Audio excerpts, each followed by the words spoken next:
We are Baltimore. We are Philly.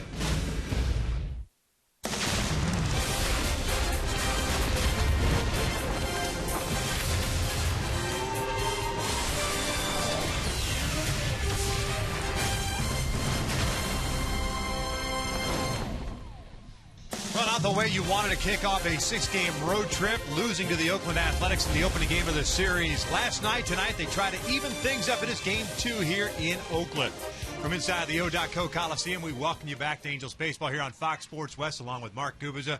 I'm Victor Rojas, and we know that through the first 3 weeks of this season that the Angels offense continues to sputter along, but at least at the very top of the order, you've got two guys that are trying to set the table in Cole Calhoun and Mike Trout. That's exactly right, Victor. The top of the order has been doing very well. Take a look at our AT&T U-verse rewind. You're going to see some very good, productive swings from that top of the order. Cole Calhoun been getting on base, driving the ball in both fields, both the left center, right center. He's got good power, double figures as far as runs scored and RBIs for Cole Calhoun. And when he scores a run, the Angels generally win the ballgame. And Mike Trout, anytime Cole's been on base or anybody's been on base, he's been doing his job too. Also double figures in runs scored and RBIs for Mike Trout. Using the entire field himself, he has that home run power, but they need some other balance throughout the lineup. But these two guys definitely have been a big part of why they won their game so far this year. A lot of production from the top. This needs some for the bottom in the order. Yeah, there's no question about that. Mike Scioscia keeps talking about that. David Freese, the team leader in runs batted in right now, but it's the other guys in that lineup that need to step up. Jesse Hahn on the hill for the Oakland Athletics. Matt Shoemaker returns from the bereavement list. He is on the mound for the Angels. We're just about ready for baseball here in Oakland. Sit back and relax. Lineups and first pitch when we return. Angels.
Better. Call 1-855-1-TWC. And by your Southern California Toyota dealers.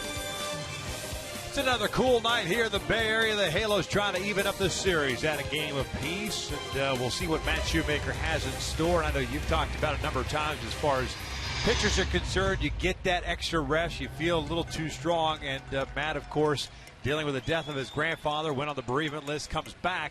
But even in this last start, issue was the command for him. 3 walks, which is so uncharacteristic for him. Yeah, you can almost imagine him throwing a few extra warm-up pitches just to make sure he got rid of some of that extra energy, because the more, the stronger you feel sometimes, the harder you try to throw. And Matt Shoemaker's all about location. I look for him to have that great location tonight. We'll see what the Angels offense has in store, and that's been the biggest question of late for Mike Scioscia. We'll take a look at his starting 9 for the Halos tonight at 9-11 on the season. And pretty much the same lineup we've seen quite a bit here of late. Cole Calhoun in right, Mike Trout at center, Albert Pujols at first, David Freese at third base, Eric Ibar the shortstop, Matt Joyce gets the start in left, C.J. Cron at DH. Chris Iannetta had the night off last night. He's back behind the plate, and it's Johnny Giavitello batting ninth and playing second base as they take on the 25-year-old right-hander native of Norwich, Connecticut, in his first season with the Athletics. His name is Jesse Hahn. Yeah, big, tall pitcher, good fastball, sinking fastball, hard sinking fastball, 91, 95 slider, very good curveball, and also a solid changeup. Great ERA so far this season. But to be successful against him, you have to have that second time through success. First time through, very difficult. Hitters are just 5 for 36 from pitch 1 to 45, but after that, more success, and look for that power sinker, especially if you can bring it up in the strike zone, becomes more hittable. Let's check out the Athletics defensively behind Hahn. You've got Gentry, Fulton, Reddick in the outfield from left to right. The infield has Laurie, Simeon, Sogard, and Davis from third to first, and both behind the plate. And with Hahn on the mound, there's going to be a lot of ground ball action. Brett Laurie, anything hit in anywhere near his direction, he goes out. He's got a very good throwing arm. 984 fielding percentage since the start of last season, which is tops amongst third basemen. He gets to everything. Very aggressive. Sometimes takes routine ground balls away from the shortstop because he wants that ball hit his way.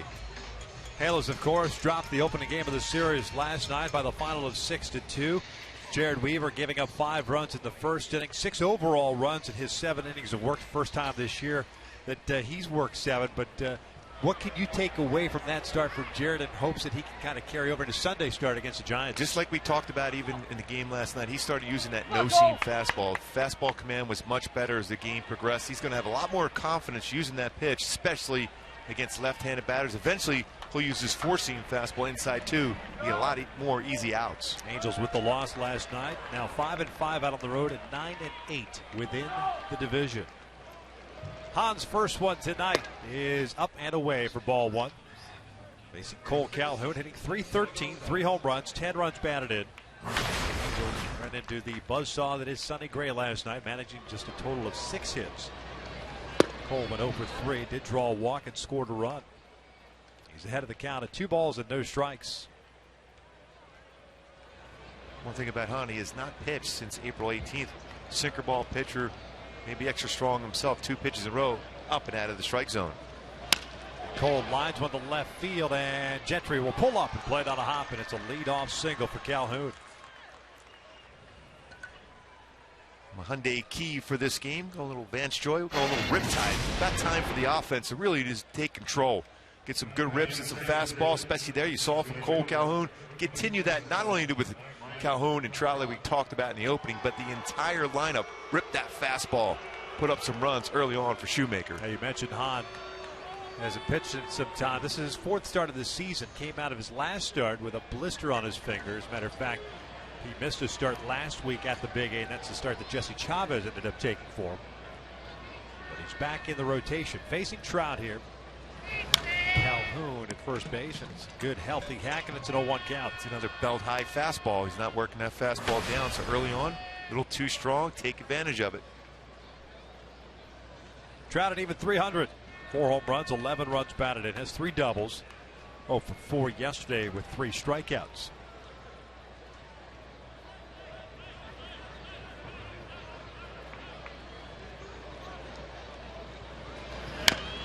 Foul at the plate and off the leg of Trout. So it's no balls and 2 strikes. I mentioned Hahn, a big tall pitcher, 6'5". He is listed in the media guide, 190 pounds. Played basketball up there in Connecticut. There's a teammate, high school teammate of Matt Harvey. pretty good baseball team and basketball team, don't you think? Yeah, no doubt about it.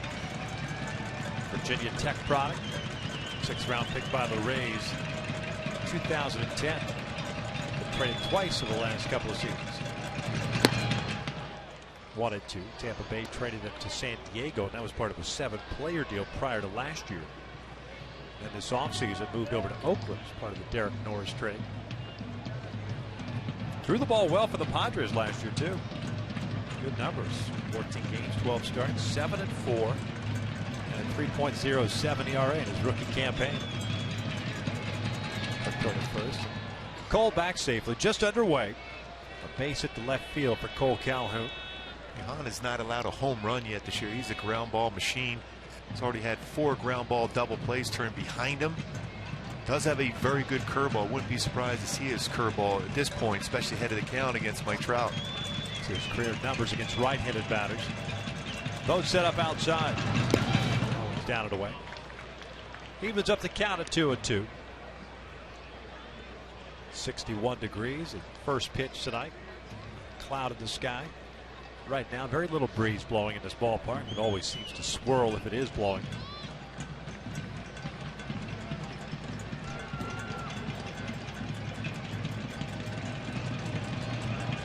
Good lead for Calhoun at first base. 2-2 now. Chopper foul. You see that sink in action on his fastball, and that one at 94 ran that in and down, looking for a ground ball against Trout. One thing about Trout, though, that low fastball becomes a very hittable fastball no matter how hard you're throwing on the mound.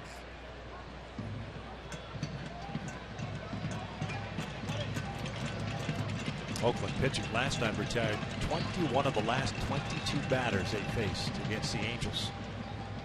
We've seen that trend kind of rear its ugly head on occasion. So Gray picking up his 3rd win.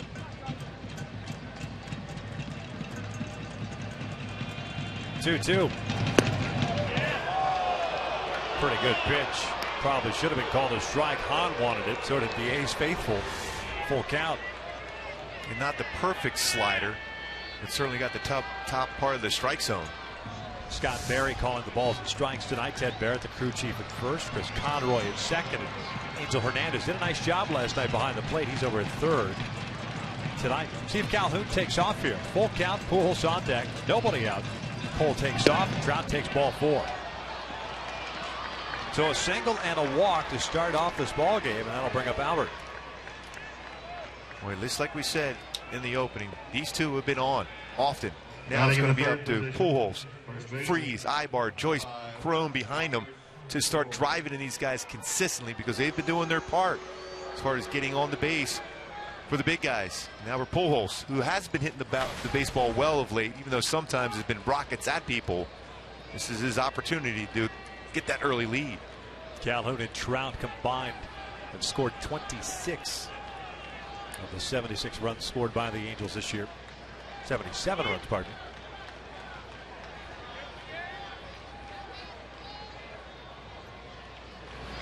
Albert takes a strike on the inside corner.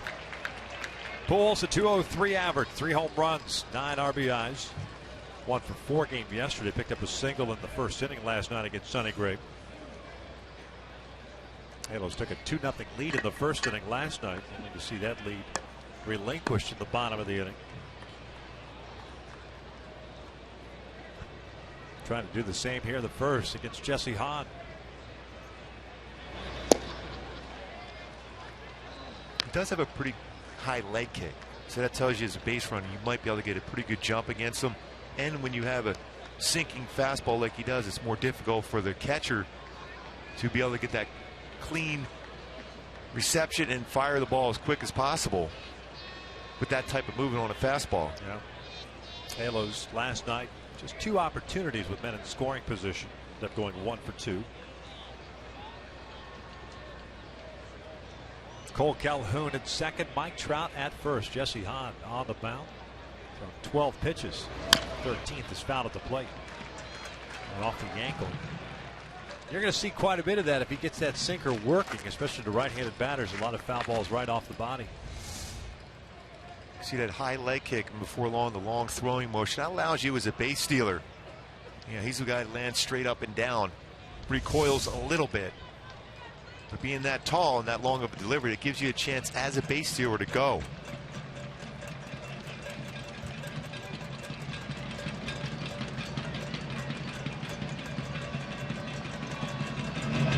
Albert cues one off the end of the bat to the right side. Ike Davis has only placed the first shovel pass. Hahn is able to keep the foot on the bag. He used that entire 6'5" body to be able to reach and make the play. So Pujols retired. 3-1 for round number 1. And Davis had a little bit more time. He could have set himself up and made a throw with the first. Almost made a bad throw. That's a difficult play as a pitcher because you run to that spot on first base bag and get yourself in a position to stretch, but then you throw behind him. A difficult play for a pitcher.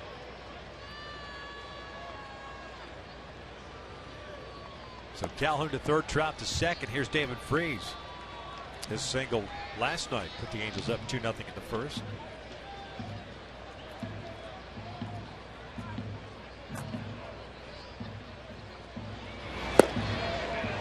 Tardy on that fastball. It's 0-1. Freese has some of that magic left over. The day after his birthday. 15 RBIs, however, leads this Angels team. Trout second with 11. Calhoun third with 10. Then Albert with 9. Infield playing back. They'll give up the run for the out.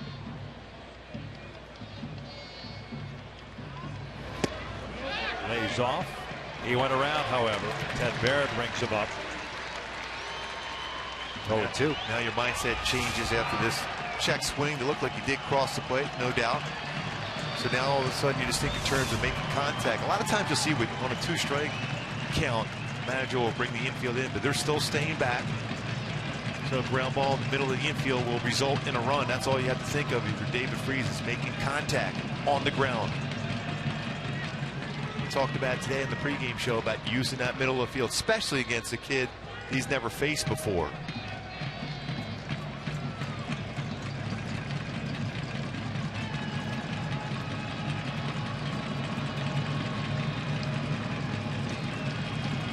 No balls and 2 strikes. Freese lays off. 1-2 now. Ibar on deck. Hahn came in having thrown 17 innings in his first 3 starts. 13 hits, 5 strikeouts, 3 walks.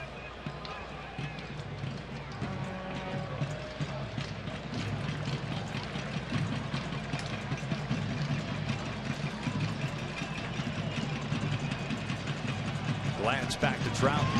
1-2 and down to reach. It's fouled off to the right.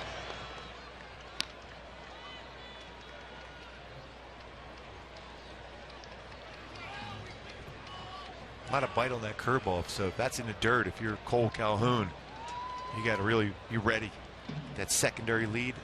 Not a true 12-6 breaking ball. 11-5 type break. So when that spins in the dirt, really tough for both to block. Back inside, down goes Freese, 2 away.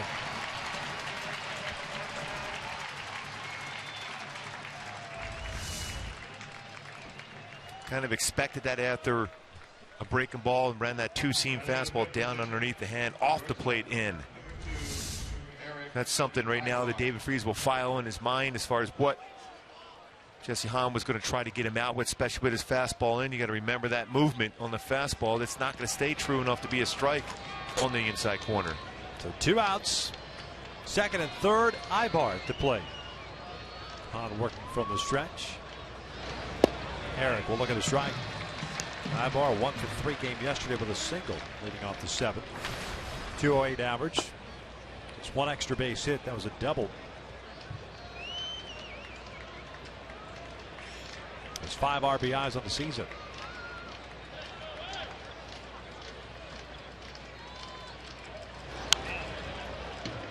An 0-2 count.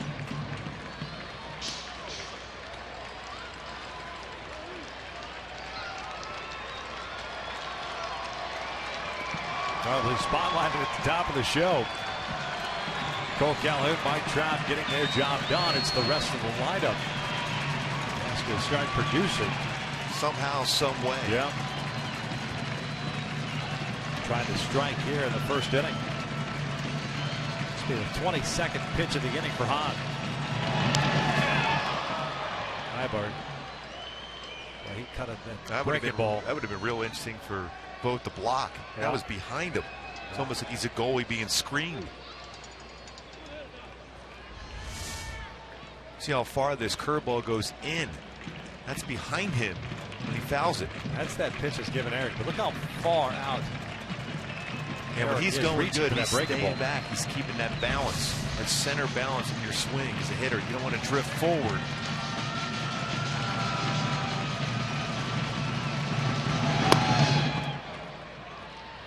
One ball, 2 strikes now.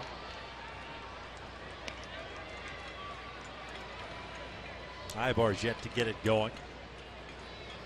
Albert truly hasn't gotten it going yet. C.J. Cron had 4 hits the other day to raise the average, but he hasn't gotten it going. Joyce continues to struggle. So just unfortunately for the Angels, it snowballs, especially once you get past the 2 spot in the order. The 1-2 pitch. Ibar lines one to left center field. That will get down for a base hit. Trout will come in to score, and Eric Ibar puts the Angels on top 2-0. Exactly what you're looking for from that part of the lineup. Eric Ibar last season, career high as far as RBI. That's just the perfect swing. Got a fastball, even a pretty good fastball from Hahn. This runs off the plate and down, but he stayed with it. Just made contact, used the middle of the field. That swing was perfect. Didn't have a long swing to short, made contact, rewarded the 2 RBI single.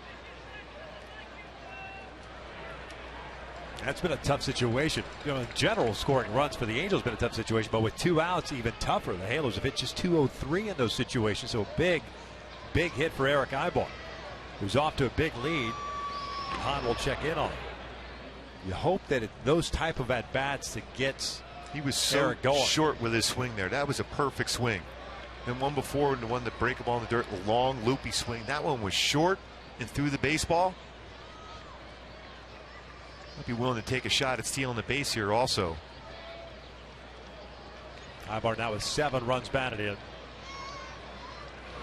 Joyce takes inside for ball 1. Matt hitting 150, 3 doubles, 5 RBIs, 1 for 3 game yesterday.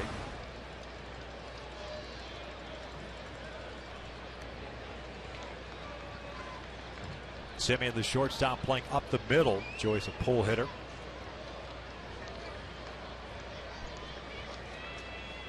Ibar takes off. Joyce takes the pitch inside the third out. Easily guns down Ibar as they throw tailed right into him. And it's the 3rd out of the inning. But the Halos, like last night, strike for 2 runs at the top of the 1st inning. Matt Shoemaker will take them out with the Angels up 2-0.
Starting lineup for the Athletics at 9-12 on the season, playing their 22nd game. Sanford will lead things off in center field. Pretty much the same lineup we saw last night.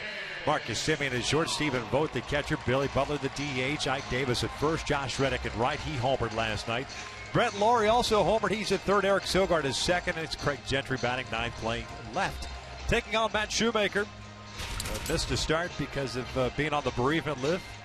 Death of his grandfather, and looking to bounce back from a command game in which, as we talked about already, he issued 3 walks. Yeah, the big thing for Matt Shoemaker to be successful against this Oakland club is just basically get back to the basics, and that's use all your pitches in 4-corner success. That means fastball, all 4 corners, to set up all those great secondary pitches he has. And the first one is in there for a strike on Sam Fold.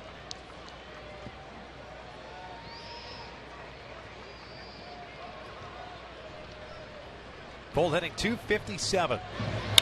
He shoots one out towards center field. Trout moving to his left. Is they able to track it down at the last second? Great read. Well, you see that deep breath he took. Ball was hit well. It looked like it was trying to tail away from him.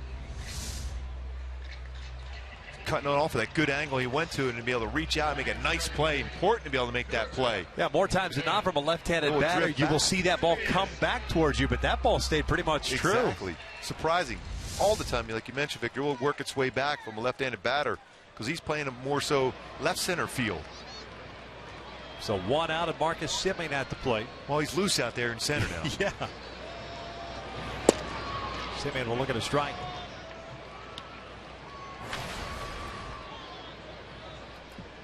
Semien a .275 batting average. 4 doubles, 3 home runs, 12 RBIs. It's inside, evens up the count. Semien had a 2-hit game last night. Oakland with a total of 7 hits on the evening.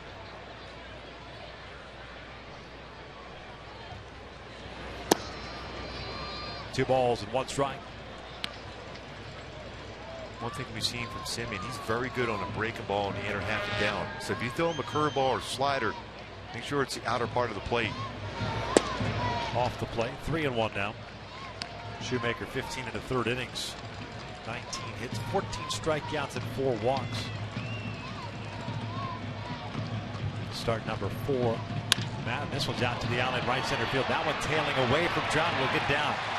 Extra bases. Semien on his way to second, and he will stop there with a 1-out double. He swung the bat well so far this year. That's his 8th extra base hit. He's got 3 home runs now with 5 doubles. Stays back pretty well in the baseball. Location away. Went with the pitch. Again, we talked about so often about using that middle part of the field. When you try to pull that pitch, that's going to be a routine out. The shortstop. This is really important for Shoemaker to put up a 0. I was just we going to saw say it last night. Little shutdown innings, what you're shooting for here. Need it bad here. Vogt off to a great start. .355 average, 4 home runs, 14 runs batted in. A couple of hits last night, 2 for 4. We'll take up and away.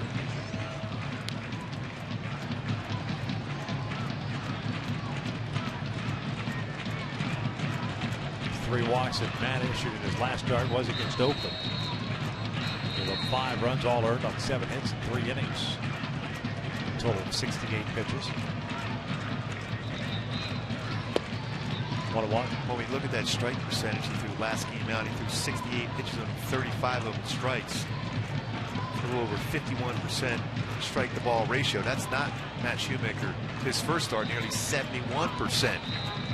More strikes than pitches out of the strike zone. That's the norm for Shoemaker.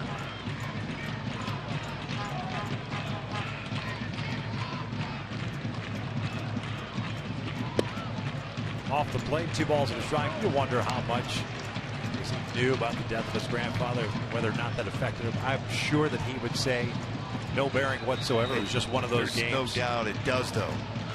It's because your focus, you're thinking of your family. It's very difficult to go out there and perform. Oh, good hack, fouls it back, evens up the count at 2-2. Halo striking for 2 runs at the top of the 1st inning. Eric Ibar, 2 out, 2 RBI single. Simeon at second base for the one-out double.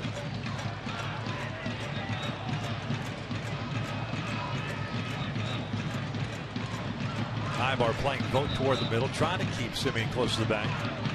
Freeze off the line. Vogt pulls one down the line. That is just foul. Just foul. Ted Barrett with the call. Very good umpire, Ted Barrett. Not like I'm going to argue with him. No, just going to say that next. Good umpire and a guy you just say, hey, you're a good umpire. Real good guy, though, thankfully.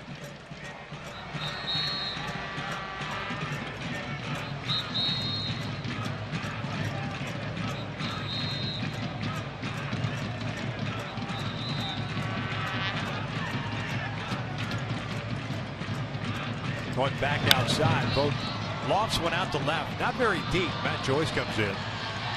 And we'll put it away for the second out.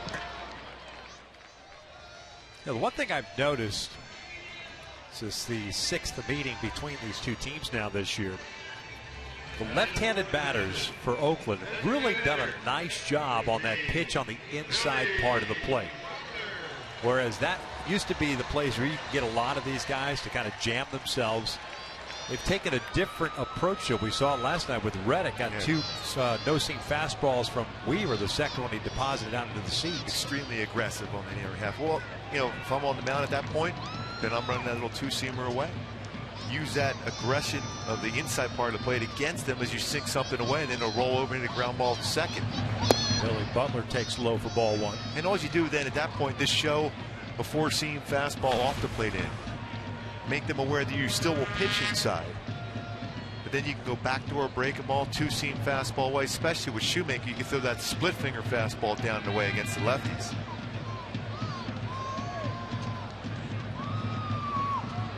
Butler hitting .313, 3 home runs, 12 RBIs.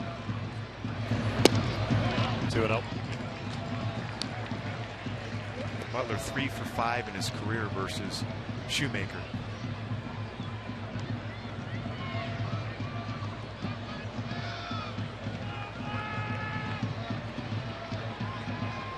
Former first-round pick, 14th overall of the Royals back in '04. 2-0 pitch. Chops and foul. Remember the reports on when he was drafted in the first round by the Royals. He could flat out hit.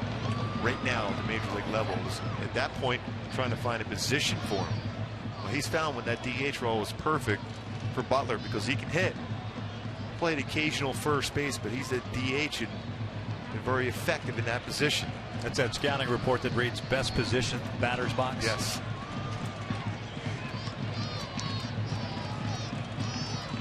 Two on now.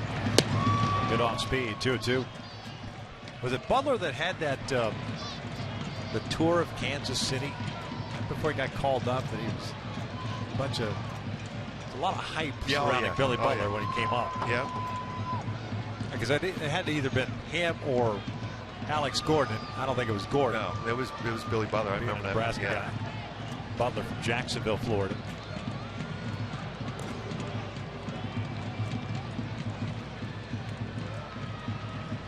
Certainly wasn't shy. No. Well liked by a lot of people. You see him having a conversation with the Angels hitters when he's getting through his last round of BP for Oakland today. He just talks to everybody. This one's skied to right field. Cole Calhoun drifting back onto the warning track, and he will put it away, and it is a shutdown inning for Matt Shoemaker. One complete. Halos on top, 2-0.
Trout hat.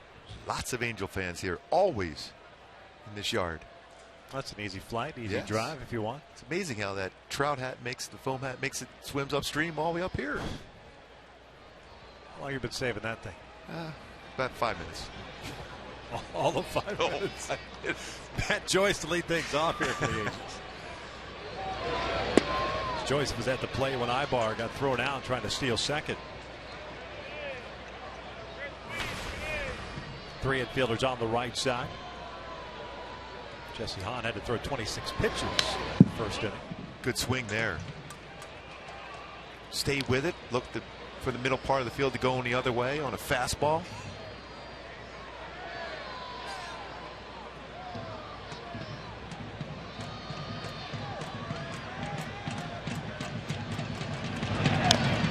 Got a piece of it. Count remains at 0-2. Joyce originally from the Tampa, St. Petersburg area. That's where he grew up, but was with the Tigers, his original ball club. They got traded to the Rays in exchange for Edwin Jackson. Just from foul. Of course, the Angels picking him up this offseason. Kevin Jepson trade. Cesar Ramos part of that deal as well. It's going to be pretty cool, though. You go up in one organization, you're just happy to be in the big leagues, and all of a sudden you get traded to your hometown team, you know. That'll be a dream come true. Imagine if there was ever a rumor when you were playing of getting traded to the Phillies. Yeah, it was early on. Would have been. I was telling Mark Langston about that. Right after we won the World Series, there was a rumor of me being traded to the San Francisco Giants at that point, where they had about 5 people go to the game, and I think they had 100 losses. Candlestick. And you know, you go from a World Series champion to a team that was in last place and no one there and freezing weather. And then all of a sudden, the rumor came about it going to the Phillies. I said, well, if I got to go somewhere, yeah, right, I'll go home. Didn't work out. But it worked out in KC. Yeah, I would say so. Joyce fouls it back. It's another pretty good swing by Joyce. There's a couple good swings, fouled some tough pitches straight back. A break ball, he stayed on that one. Hit a good swing at a fastball. Was on the outer half.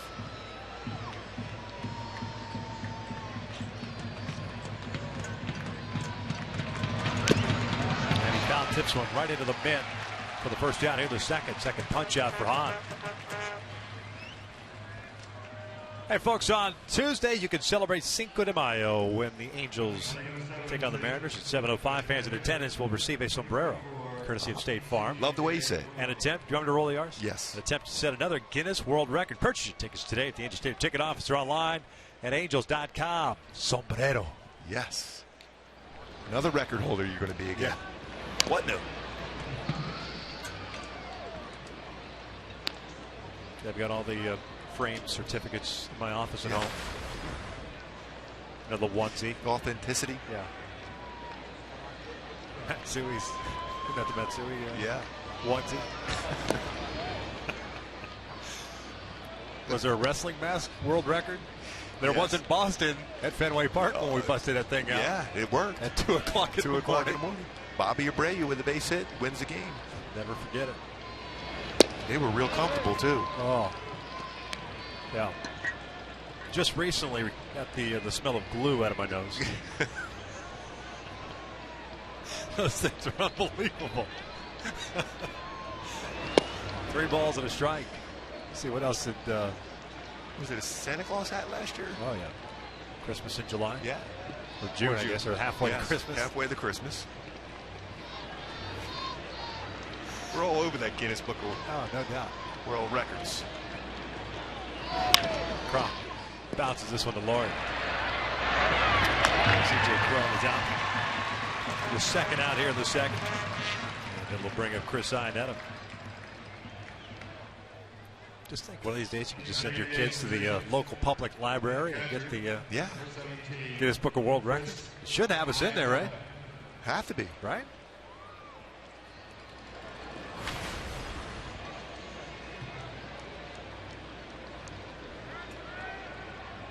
Chris Iannetta, night off last night. Drew Butera got the start behind the plate. Chris off to a very slow start. A characteristic slow start. 5 for 50. 100 average. 1 double, 1 RBI. Caught in between, looking for which pitch he can drive. See, that's the pitch. Like that pitch. He usually would crush.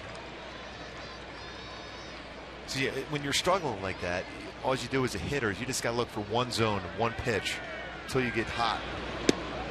You can't be looking for a breaking ball away. You can't be looking for a fastball away, then miss that pitch that you can do the most damage on the fastball middle in. Yeah. And what it has appeared because of that, he's always been a good on-base percentage guy. He's been able to draw his walks. But because he has been in between or caught in the middle, there's been those situations when he's got to those 3-2 counts. He's looking breaking ball, and all of a sudden he gets a fastball right down Broadway. He gets rung up as opposed to either swinging away or working the walk like he usually has. He has to be looking fastball right here. Right in on his hands. 2 balls, 2 strikes. Well, you can see that movement that Jesse Hahn has on his fastball. On a fastball count, Iannetta was looking. He got a fastball, but it still had pretty good late action.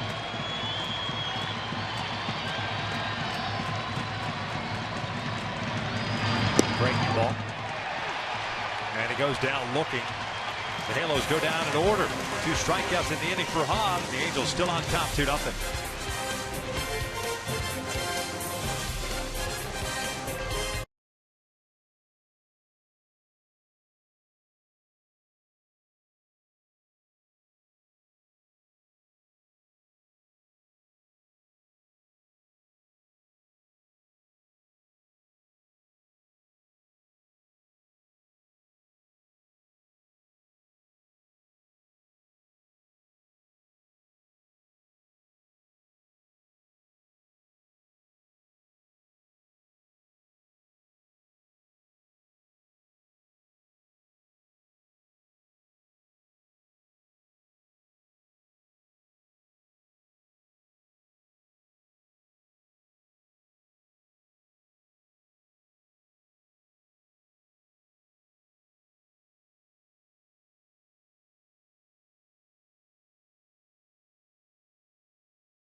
Last year was locked in against a lot of all-stars. 6-1 and 9 starts against the very best in the game, including Cliff Lee, David Price, Verlander, Kazmir, and Iwakuma. Yu Darvish also against a youngster here tonight. Through that first inning, kept that lead, had a shutdown inning for Matt Shoemaker. And again, just to get those quick outs through a lot of strikes, which he does so well. Facing Davis, Reddick, and Laurie here in the second for Oakland. Kazmir, by the way, supposed to go. We thought tomorrow. Actually, looks like Jesse Chavez is going to go in case Garrett Richards.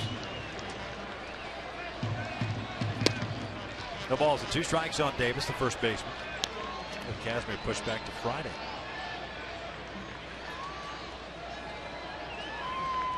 That kind of screws up my lead in. Yeah.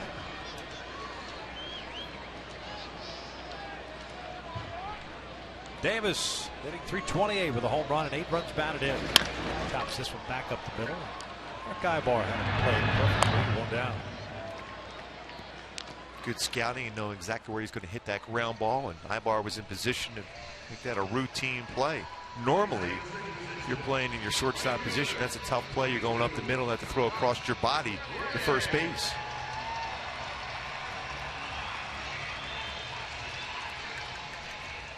Josh Reddick gets introduced. A nice round of applause here. 6-game hitting streak for the right fielder. 2 for 3 game last night with 3 RBIs. .360. 2 home runs, 11 runs batted in. Remember, he swung at that first pitch breaking ball against Weaver yesterday in the first inning. That big base hit. Skies this one down the left field line. Joyce to his right. 2 down.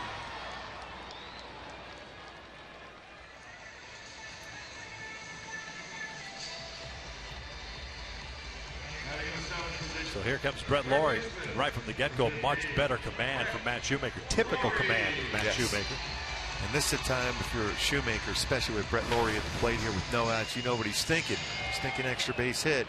What he hits best is a fastball. That's why you have to think in terms of a breaking ball.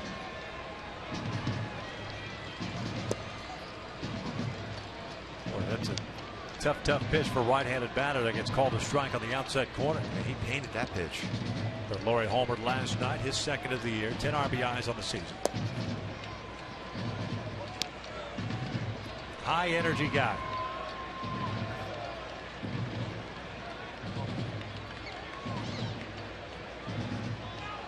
If he stays healthy, he will really help this ball club out a lot. It'll help this ball club. It certainly, and I don't think there's too many guys that would produce as Josh Donaldson did. But you're right. Could help this ball club quite a bit, especially with Ben Zobrist on the disabled list now for about a month. Missed his surgery. Laurie skies went out to right center field. Not very deep. Cole Calhoun calling for it. Matt Shoemaker with a 1-2-3 inning. 2 in the books here in Oakland. Halos on top 2-0.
Coliseum. 9-1-2 coming up for the Angels. Giavotella, Calhoun, and Trout to face Jesse Hahn. Had himself a 1-2-3 second, including 2 strikeouts. He has 3 punch-outs on the night with 1 walk, 2 hits allowed. Giavotella will look at his strike. Johnny hitting .304 with a home run and 8 runs batted in. For 3 game last night with a single. He has 3 doubles on the season.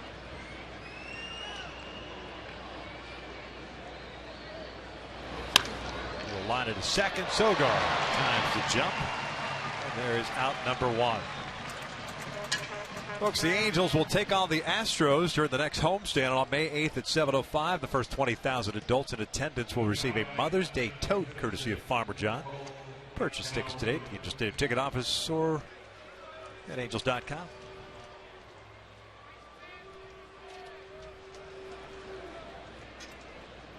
Top of the order, Cole Calhoun singled lead off the ball game.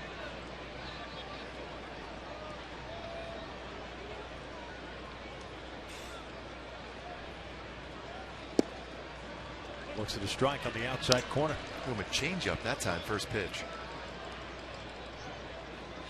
Prior to tonight, Cole had at 375. Last 13 games, that goes up. Just missed out of the strike zone. Evens up the count at 1-1. You can see why a team would want someone like Jesse Hahn if he were available. Young, good stuff. He keeps the ball in the ballpark. That's the most important thing when you're looking for a young pitcher with a power arm, a guy that can keep the ball on the ground for the most part, forces your opponent to get 2 or 3 hits an inning just to score a run.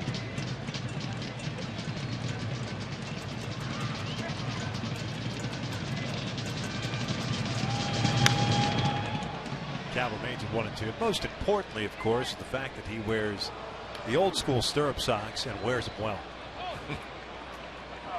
Got the yellow sanitary sock, yes, and then the green stirrups. And the old school pants there that go along with it.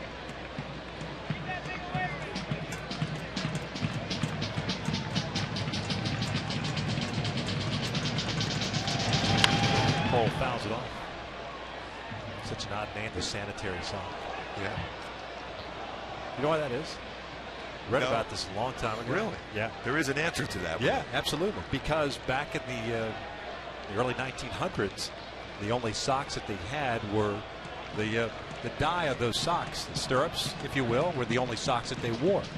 And if you got a cut or something to that effect, or sliding or otherwise, that dye would get in, and sometimes they'd get infection. So they had to put a sock between the leg and the stirrup, and hence the name, the sanitary sock. Wow.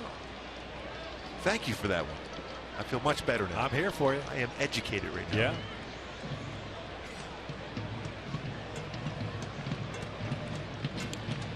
I don't know how much of that is true. You sold it well. But I read it. I bought it. Chopper left side. Marcus Semien comes in. Off balance throw. Calhoun retired for the second out.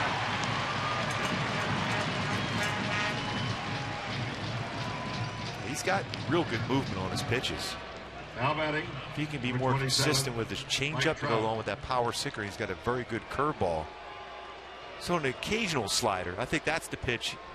If you're a hitter, if you can get a slider, that's a pitch you can jump on because it's more of a flat type slider.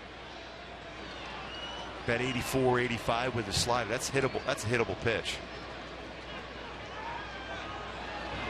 John worked the walk, the only one issued by Hahn. That was in the first, and also scored a run. Hahn's just thrown his 54th pitch.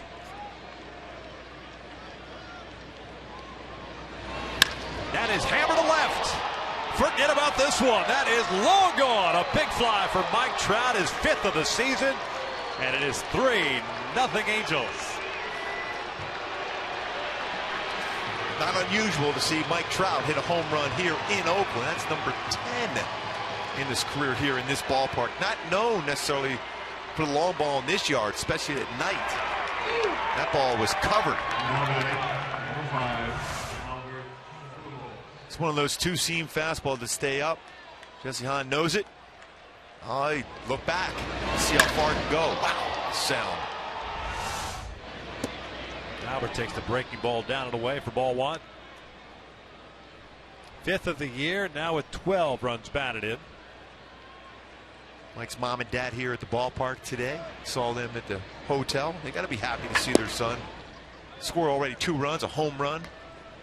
Boy, he squared that one up.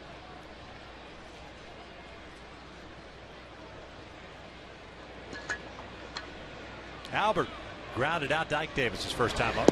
Takes down on it. First home run of the year allowed by Jesse Hahn, too. And if you're going to give it up, yeah, don't make it a wall scraper. No, one of those no doubters. That just crushes seed out in left field also. But as a sinker baller, you've said that a number of times that if your ball doesn't sink, it's gone. And it goes a long way, and too. You don't. I never like to even give a courtesy look because I knew if it wasn't sinking, it was flying. Albert swinging a miss, full count. See, that's a power sinker. And we were talking in between innings. If for me now as a hitter against Jesse Hahn, if it's anything on the inside part of the plate, you just let it go. It's too much movement. It's not going to stay in the strike zone. Going back inside. Albert pulls it foul.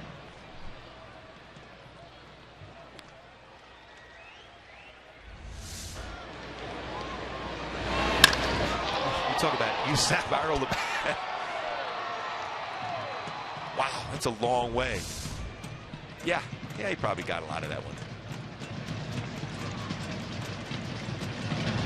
Albert pulls this one on the breaking ball. Laurie has crossed it down, and the Angels are done. But Mike Trout extends the Angels' lead to 3-0, getting his 5th home run of the season. This one off of Jesse Hahn. Boy, fastball sinker that did not sink. Mike Trout made him pay. Long way, home run, Trout.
Mike Trout with his 5th of the season.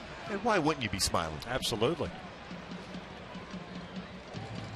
Well, like we touched on at the opening start of the game, that top of the order success.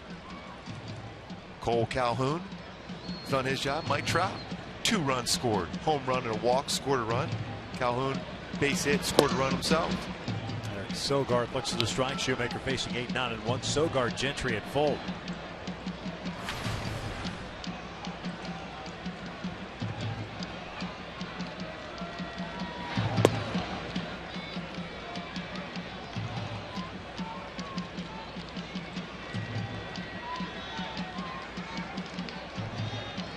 Sogard hitting .250 this season. Couple of doubles, 4 runs batted in. It's down and in.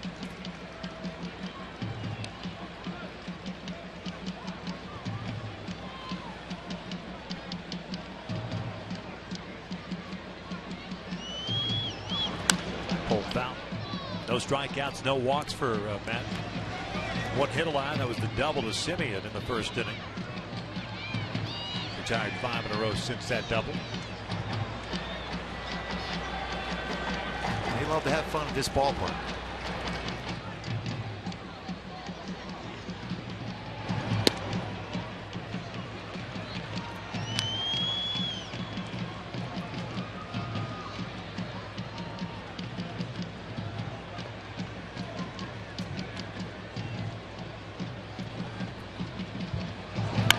Number back toward the mound, over the mound. Ibar going to have to hurry. Nice play by the Angels shortstop for the first out. Outstanding transfer from the glove to the throwing hand by Eric Ibar.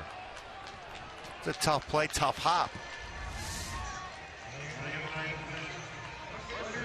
Over the head of Matt Shoemaker, has to come in quickly. A quick transfer, strong throw. All important first out of the inning.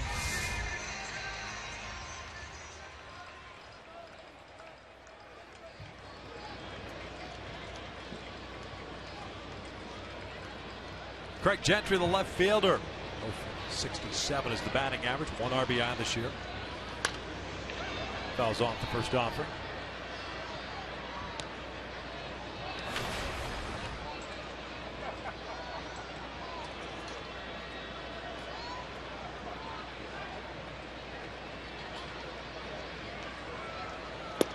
showing bunt. Looks at a strike. It's 0-2. Gentry 2 for 30.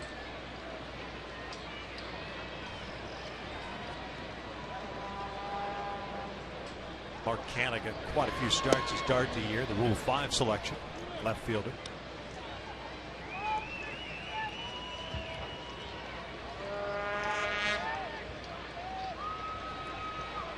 Former Texas Ranger. 1-2. Missed outside. 2 balls, 2 strikes. Well, just missed. Now you have some options. You could run a fastball back in, or you could throw fastball same spot, or even a slider on that spot. Ibar has it. Gets rid of it quickly. 2 down. Let's take a look at our Honda upcoming schedule. The Angels have one more. It's tomorrow afternoon here against the Athletics. Then it's a weekend series against the San Francisco Giants before returning home. 9-game homestand. Seattle, Houston, and Colorado. Boy, how hot is Houston right now? Yep. He beat San Diego again today. They've won 6 in a row.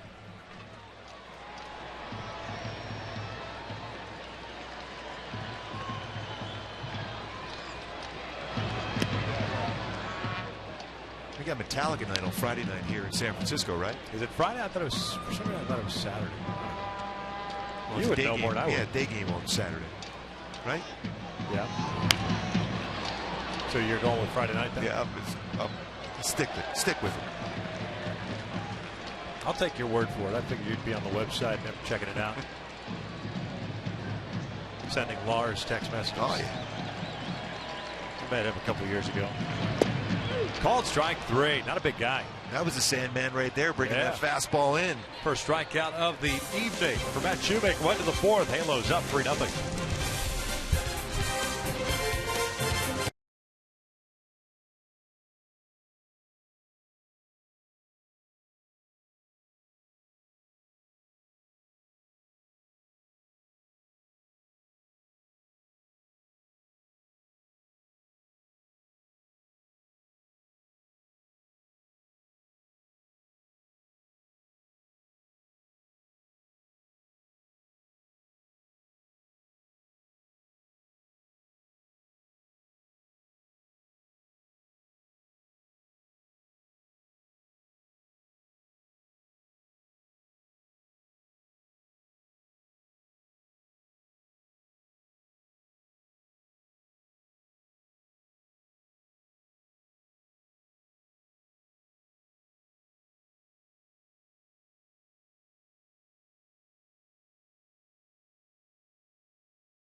Halos leading at 3-0. 2 runs the first inning, courtesy of Eric Ibar's 2-out single.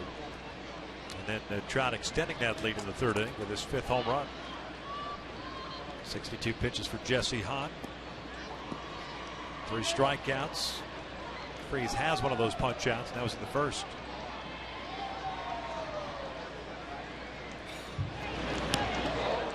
And first pitch got him. Trying to run that fastball in. Second time this year that Freese has been hit by a pitch. With Eric Ibar coming to plate now, it's time for Tools of the Trade, brought to you by Ram Trucks. Talk about getting short through the baseball. After a long swing on a breaking ball down and in, a good adjustment by Eric Ibar. Pretty good pitch by Hahn, stays back short through the baseball and punches that ball to left center field. Perfect swing for Eric Ibar, his last at bat. Now with 7 RBIs on the season.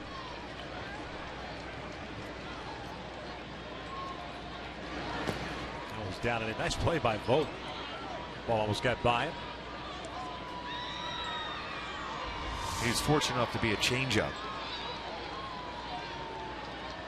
That was by the glove almost when he was able to knock that down. And otherwise, it's a wild pitch. Again, changeup, a little bit more time to react as compared to that hard sinking fastball. A little bit maybe thrown over.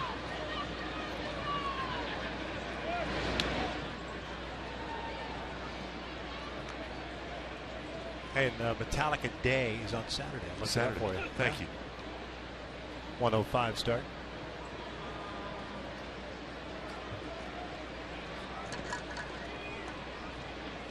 Every day's Metallica Day for me, though. Well, especially here in the Bay Area. Yes.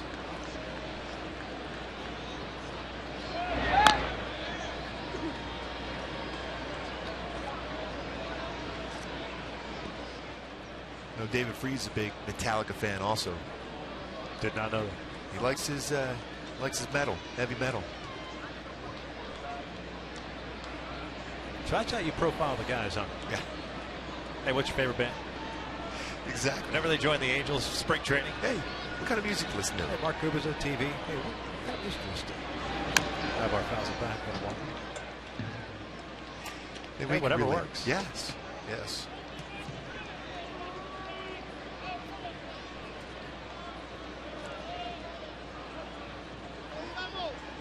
Until you get to the point where someone says, I'm kind of into Miley Cyrus, Demi Lovato. You know, well, my kids listen to it, them too, so I have that going for me.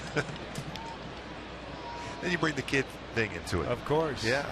Then you realize the guy you're talking to is 22 and could be your kid. Eyeballs making a miss on the break. But it's 1-2. Then you feel old. Yeah, thanks for letting me know that. Appreciate it.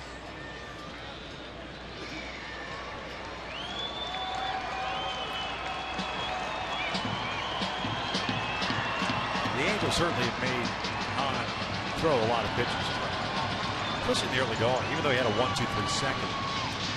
Quite a few pitches in the first inning, 26. Season high, 91, his first start against Texas.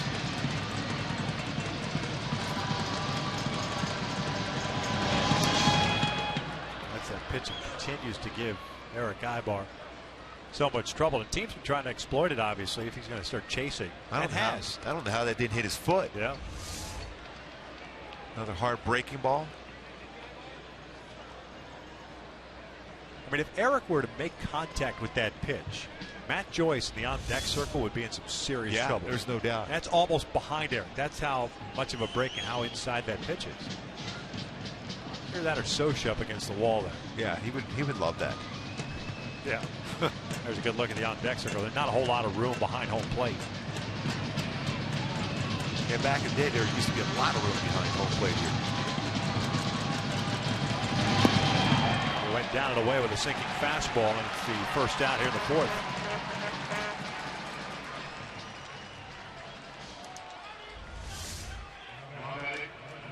And he stays on top and really pronates that wrist to be able to create that hard sinking fastball running away from a left-handed batter. Also very good as far as throwing that one pitch to a right-handed batter down and in. Joyce 0 for 1. He struck out leading off the second. The dirt. Stephen Vogt getting a serious workout. And when you have a guy with a breaking ball like Hahn has, it's going to be a lot in the dirt, and same thing with a sinking fastball. He's setting up away, and this baseball hit the plate, so it's going to skip even quicker.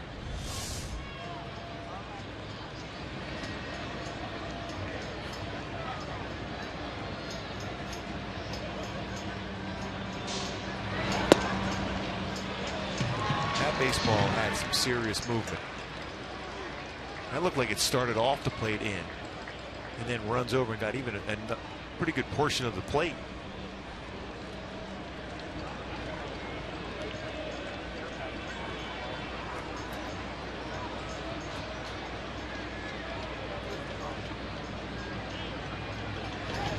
choice pulls it foul. 1-2.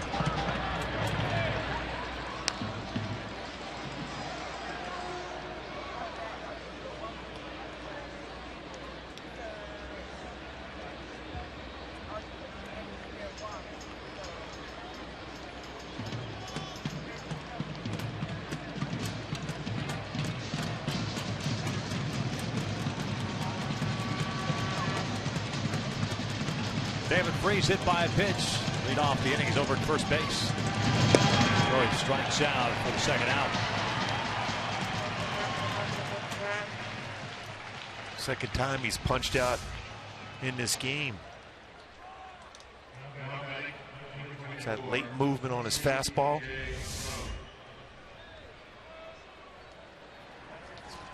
So Crone will bat now. 2 outs and a man at first base. CJ grounded out his first time up.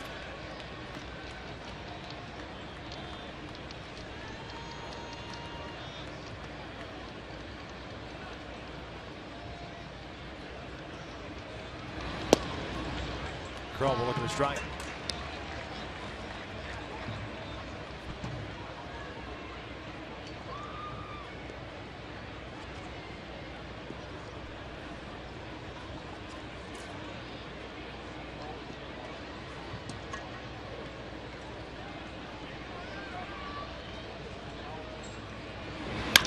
Ground ball toward the middle. Simeon to his left has it. He'll flip it to Sogard. They force out Freeze to end the fourth. We'll head to the bottom of the inning. Angels out top 3-0.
By AT&T Uverse. More live TV channels on the go than cable.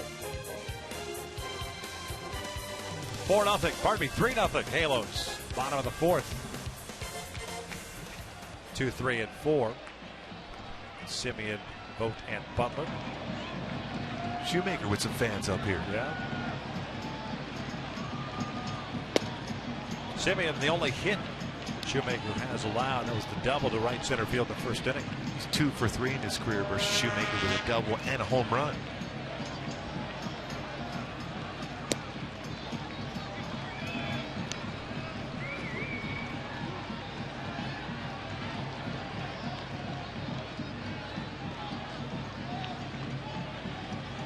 Breaking ball just low.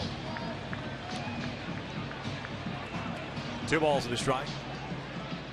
This is the Matt Shoemaker that we saw quite a bit last year. Quickly throwing strikes. Off speeds, hit out to left field. Giving it a ride. Joyce at the wall, and this one goes off the wall. Simeon with his second double of the ball game. Sounded as if that ball came off the end of the bat. That's what I thought. Serious carry to it. Especially if it's a cool night. In the daytime, yeah, you think baseball carrying well here. Now batting, the catcher, 21, Steven.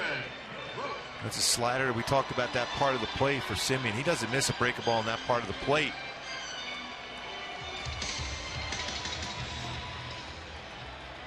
High off the wall.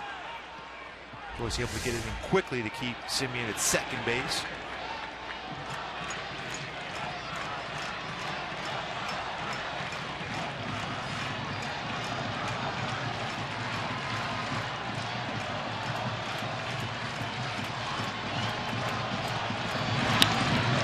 Shot to left field, a base hit by Stephen Vogt. Simeon's going to be waved in. Joyce bobbles the baseball, and it is 3-1 Angels. Vogt picks up his 15th RBI. They just stayed with that pitch. Fastball away, but it was up enough where he can get the good part of the bat on it. It's more of that lateral move when we talk about for when you want to sink the fastball. It stays lateral, goes right to the barrel of the bat. And Gallego, very aggressive third base coach, sending Simeon in with the bobble out in left field by Matt Joyce. No hesitation, even with no outs. Gonna let that one go now and think in terms of a ground ball double play against a guy who hits into a lot of double plays. Butler chasing a high fastball, fouls it back. He's 0 for 1 with a fly ball to Cole Calhoun in the first. So back-to-back hits for Oakland here to start the fourth.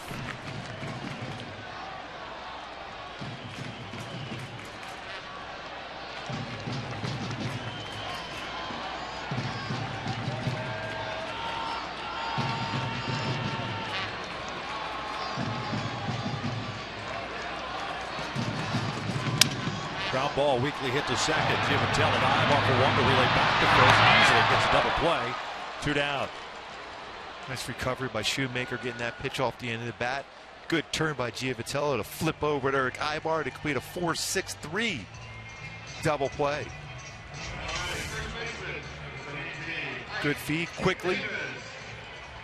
Allows Eric Ibar the clear second base to get a strong throw over to get Billy Butler on a double play. I tell you what, there's been a seamless transition of the middle infield, and you know Eric Ibar and Howie Kendrick teaming up for a long time. The middle part of the infield, but the longest since Trammell Whitaker combination with the Detroit Tigers. But to see Johnny Giamatelli, and you had 4 guys shooting for a job at second base in spring training, and Johnny comes out the winner. He was probably on the pecking order at the bottom of the 4. Yeah. He's done a great job defensively and offensively. That is a lot of times feel.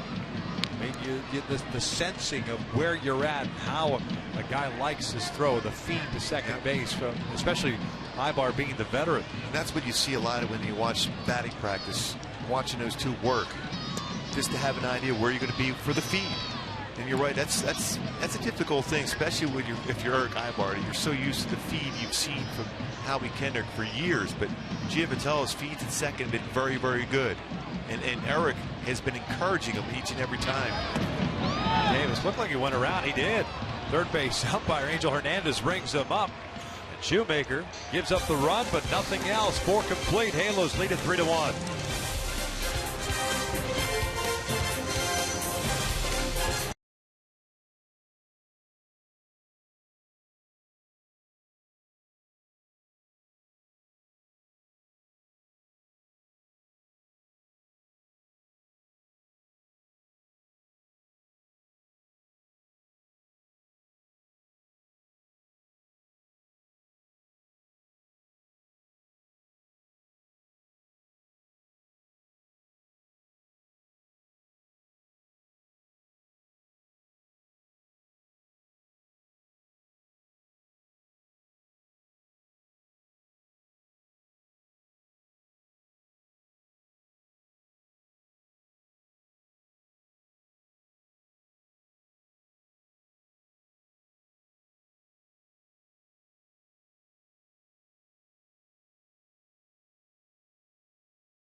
Inspired performance.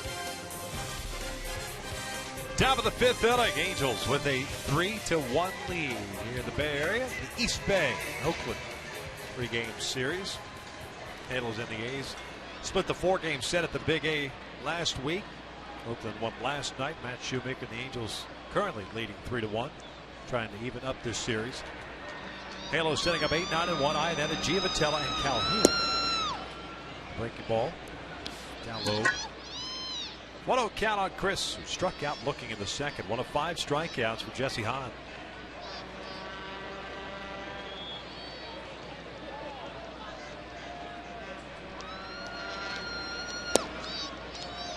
It's a new American League high for him as far as strikeouts. His career high 9 punch-outs happened June of last year against the Cincinnati Reds while a member of the San Diego Padres. 2 balls, 1 strike. 3 hits allowed by Hahn. 2 singles and the home run to Trout. Boy, every out has been recorded in the infield against him.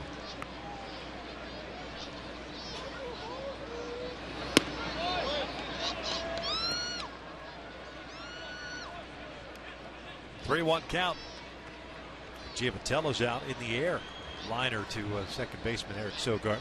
This is where you look for that fastball if you're Chris.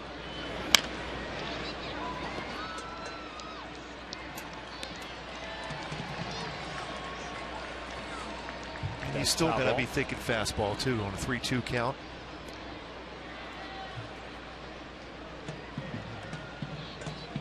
Went down looking on a breaking ball last time. Here's the payoff. Check swing, roller up the line. That'll stay fair. Ike Davis. 1 down. Hey, folks, celebrate the grad in your life. Angels grad packs include 4 tickets to select home games and Angels graduation cap tassel for just $100. Purchase your grad pack at Angels.com/grad pack. What? What are you all pumped up about? Yeah, because my daughter's graduating. That's perfect. Another one of those free begin for me. I love it. If it's free, it's for me. And I'll take 3. Yes, indeed. It's a heck of a motto to live by. Yes. It works, though. Giavotella takes one of It's always the thought that counts, though. I couldn't agree with you more. Mother's Day totes for Mother's Day.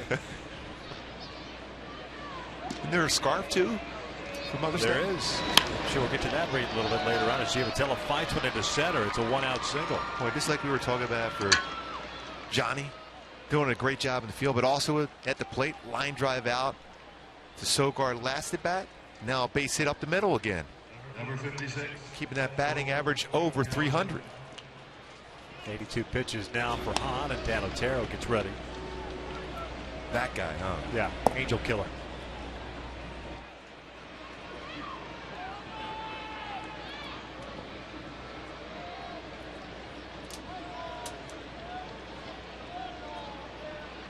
Cole Calhoun, a 1-for-2 game with a single and a run scored in the first.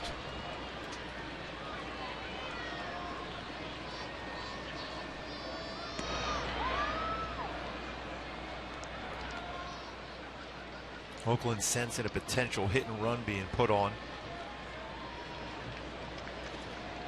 Always a good time to put a hit and run on with a sinker ball pitcher because you're going to keep the ball down. You're going to hit the ball on the ground.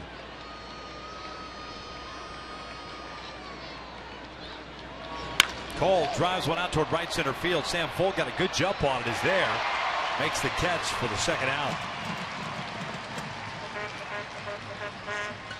Giavotella back to first base. It'll bring up Trout, and this is what Mike did back in the 3rd inning against Jesse Hahn. This time the fastball middle of the plate, and boy was that baseball crushed by Trout. 5th home run. 12 RBI on the season for Mike Trout. His last 17 games here in Oakland, 9 home runs, 16 RBI.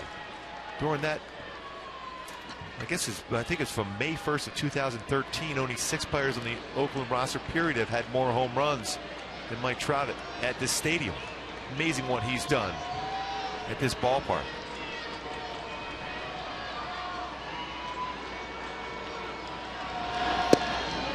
lays off that first pitch sinker. Drew a walk in the first, homered in the third. He scored twice.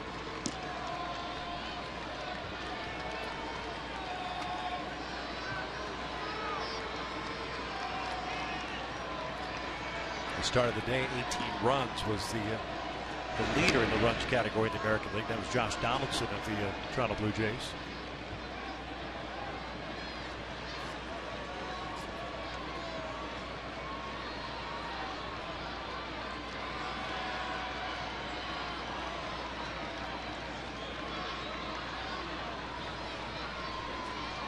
One-0.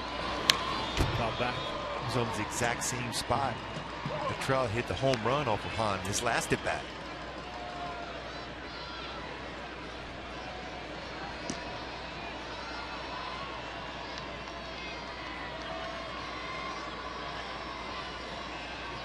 First home run Hahn has ever allowed to a right-handed batter in the big leagues. Again, if you're going to give one up to a right-handed batter, why not Trout? 155 ABs prior to Trout's home run.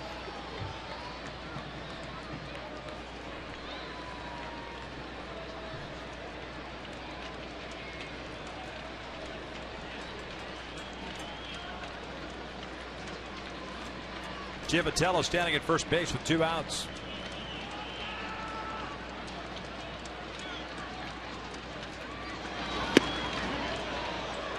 One around, 1-2. Sinking fastball once again. Boy, that had some movement. Well, that's starting to rail the inside part of the plate, well off the inside corner. Just trying to really get out of the way. His hands just kept going through the baseball enough to be able to cross the plate. Ted Barrett called it a swing.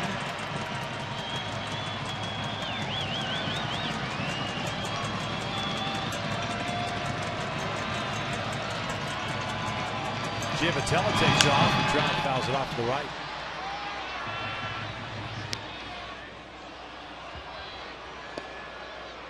Not a bad time to go. Even if you're thrown out, you give a fresh count for Mike Trout next inning.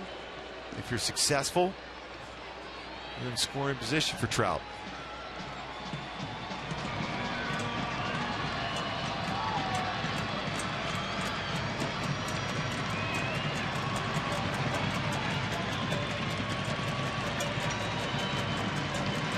Pujols on deck. Pitch out, nothing happening. Evens up the count now. Now you figure you got to go. And one thing we always, well, as pitchers, we have a lot of wasted time in the dugout. We scream out, hey, we don't run on pitch outs. So you guys are the ones that are always chirping. Yes. And then when anything gets a little feisty out there, I didn't see it. Wasn't me. Vitello takes off, 2-2, called, strike 3. Down goes Trout as he took a fastball. And the Angels are done here in the 5th. We'll head to the bottom of the 5th inning. 3-1 Halos.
That may not be reproduced or retransmitted in any form, and the accounts and descriptions of this game may not be disseminated without the express written consent of the Los Angeles Angels.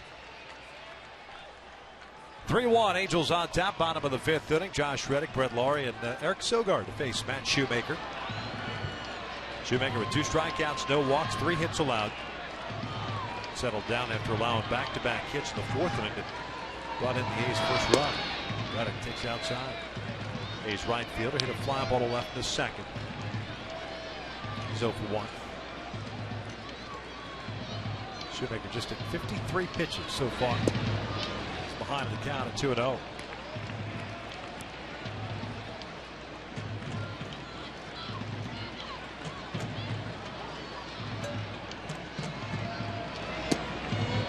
Bring it out now. Reddick limited the last couple of seasons due to a nagging wrist injury. Remember, hit 32 home runs for Oakland in 2012 in his first season here in Oakland. Drove in 85. He draws the walk, but hasn't been quite the same guy offensively because of that wrist problem, but swinging the bat well this year. Only 4 in a row out of the strike zone for Shoemaker. Something you don't see too often from Matt.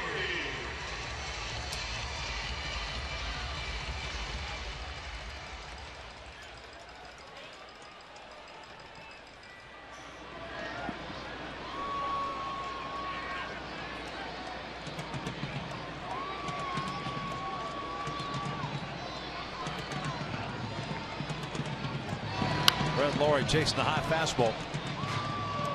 Just high enough that he fouled that one off, but he loves a high fastball. We saw it yesterday against Weave in the first inning. He took the fastball first pitch last at bat, so you knew he was going to be up there hacking at a fastball.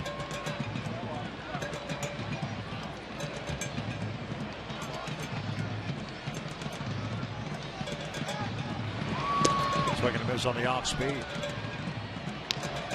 He will chase breaking balls out of the strike zone.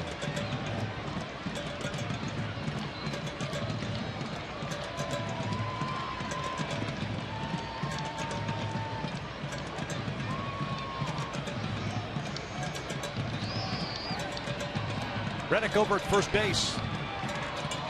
Sogard on deck. Here's the 0-2. Ground ball toward the hole. Ibar can't get there. Sneaks through. Maybe helped Laurie there with an off-speed pitch on the inside part of the plate. The first 2 have reached again here the 5th. Yeah, you can bounce that breaking ball away. That got too much of the plate. It was down lower part of the strike zone, but a lot of the plate though, especially for a guy that's extremely aggressive. So now there's a potential bunt here now. Sogard, very good at that category. Oakland doesn't sacrifice a lot. That's the discussion they're having now on the mound. Bunt coverage. Pretty good speed on the bases and at the plate for Oakland though. Freeze playing in. As a pitcher, a lot of times you want to, as soon as that pitch is thrown, you go as hard as you can towards the third baseline. If you get there, allow your third baseman to go back to the base, and you get that force out at third. Freeze in on the grass at third. Albert playing back at first. Pushes the bunt foul. Kind of a last-minute decision to square around the bunt. It's almost like he bunted on his own on that one. Not asked to bunt. Because if you're in a sacrifice scenario, you just square around, give yourself up, give that bat up, and just try to get the ball down and advance both base runners.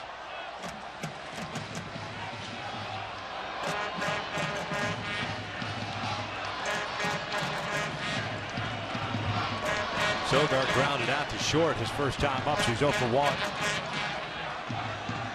Freeze. And even more so this time as Sogard cuts through that one. 0-2. Real good splitter from Shoemaker.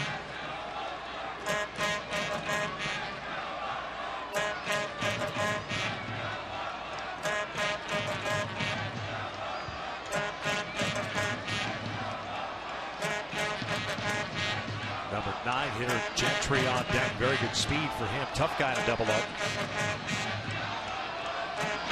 Fastball. Didn't miss much, but it missed in. And it is 1-2. Both teams with 4 hits. Ibar in to converse here with Shoemaker. Now Inetta is going to join in the conversation. A 4-pitch walk to Josh Reddick started off this 5th inning for Oakland. Laurie with a base hit with 2 strikes. 2 reasons for that conversation. 1, potentially a pickoff move at second, but also wondering if Reddick is given location of the pitch to the batter at the plate in Sogard. Some mix-up signs. Don't move if you're to catch it till the last minute.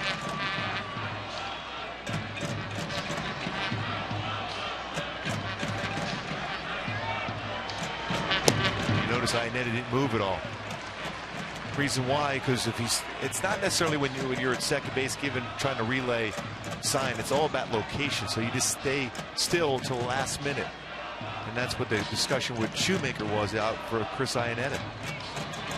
There's been a number of ways through the years in which a base runner could relay location to a hitter.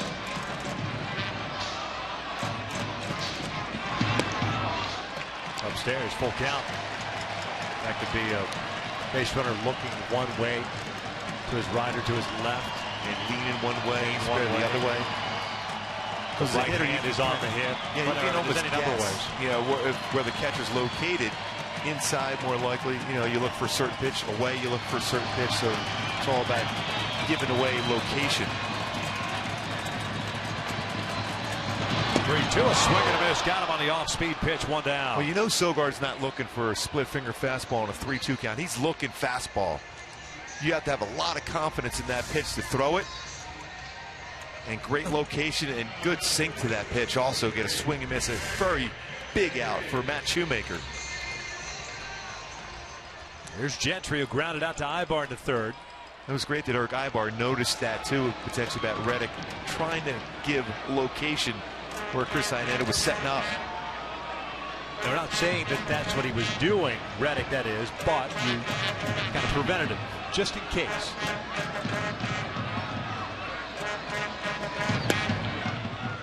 One ball, no strikes. Ibar cheating in a couple of steps with the speed of Gentry at the plate. If they're going to try to turn 2, you'll have to do it very, very quickly with Gentry. The ball he hit, the ground out to Ibar in the third, I think, was not hit very hard. If it's not sharply hit right out of infield, it might be tough. Outfield straight around. That's right to center. It'll be playable for Trout. Reddick will tag. He'll head to third. The throw comes to second. 2 down. And Gentry was on that pitch, but Shoemaker used a big part of the yard and right at Mike Trout in center field.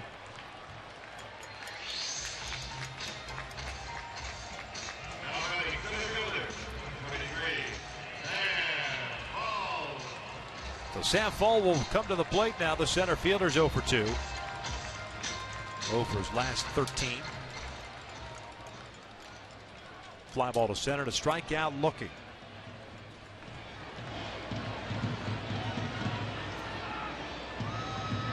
Boy, Sam Fall takes so many first pitches.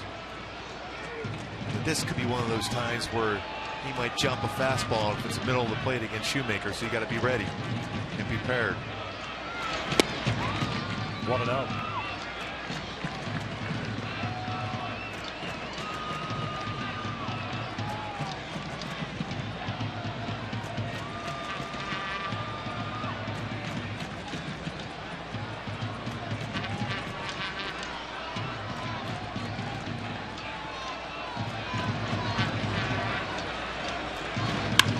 Hit out toward right field. Here comes Cole Calhoun, and he will make the catch.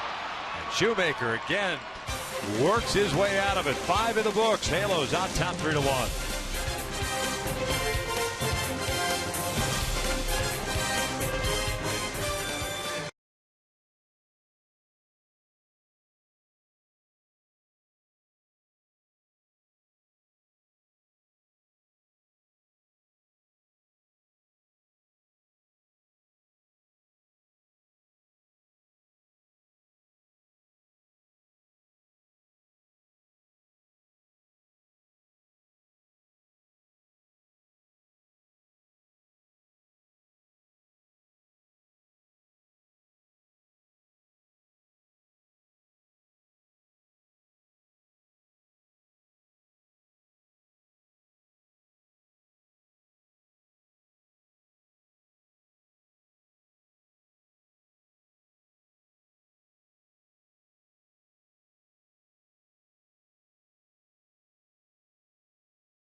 The Orioles and the White Sox played a game with no one in the stands. Caleb Joseph mimicking as if he were signing autographs for fans there and taking a bow as they were introduced. There were some fans out beyond the gates, but nobody in the seats. First time ever a Major League game has been played with no fans in attendance. It's not only Chris Davis, Manny Machado going deep. Baltimore defeating the White Sox in that one by the final of 8-2.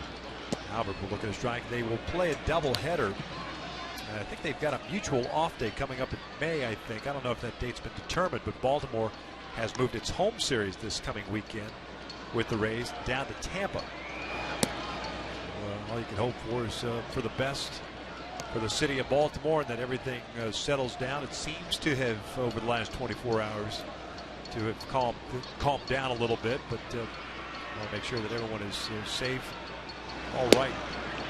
Not only just in baseball, forget about that, but the citizens of that town. Yeah, that's the most important thing.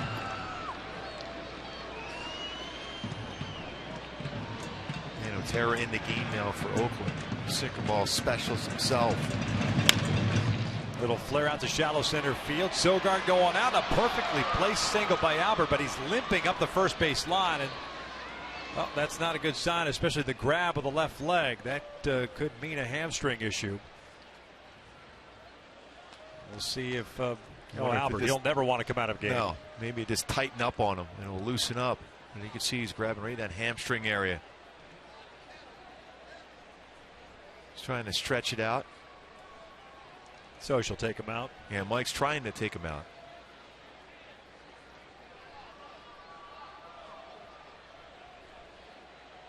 And we know Albert very well. You know, he doesn't want to come out unless he knows that he could do further damage. Maybe just tighten it up on the hamstring there. It'll loosen up tomorrow in the day game. Grant Green will take over as the pinch runner now.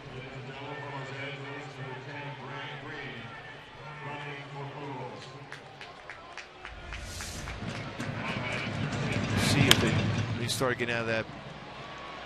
Boy, right there you can see him grabbing his hamstring just about 3/4 away down the first base line. Rick Smith trainer right away saw it. See his teammates.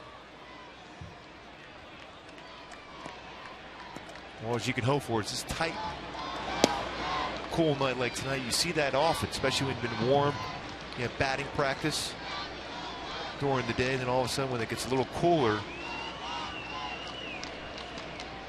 that hamstring will grab you a little bit.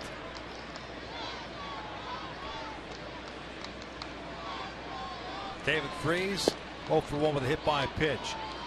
Are in and out. Who's in, who is out? The starter Jesse Hahn done after 5 innings. Dan Otero comes into the ball game. He's thrown the ball well against the Angels in his career. 20 2/3 innings of scoreless baseball against the Halos. Freese gets tied up on that sinking fastball off the plate. Yeah, he's 87 to 91 with his fastball, with that great sink action, slider, occasional curveball, and changeup. He's pitching in his 9th game this year. 1-1 record of .450 ERA, 10 innings, 10 hits, 7 strikeouts, 1 walk.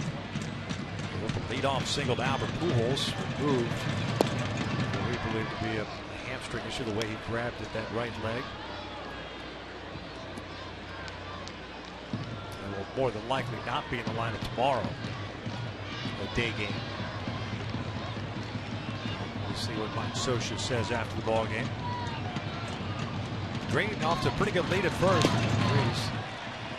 Swing and a miss.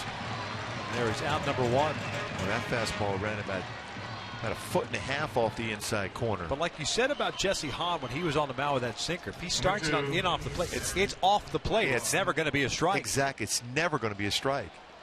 With that type of movement, you just look on that part of the plate, and once you see it inner half, you just let it go. Now the neutralizer on that sinking fastball, if a righty's got a cutter to go with that sinking fastball, now you've got to protect as a right-handed batter. You don't have a choice.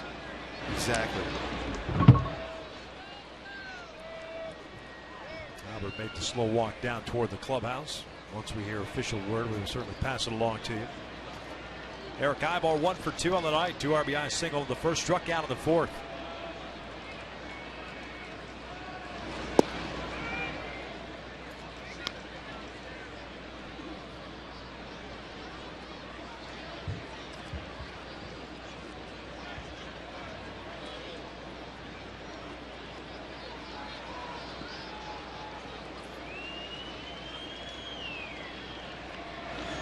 Ibar pushes the bunt down the line. The rolls foul.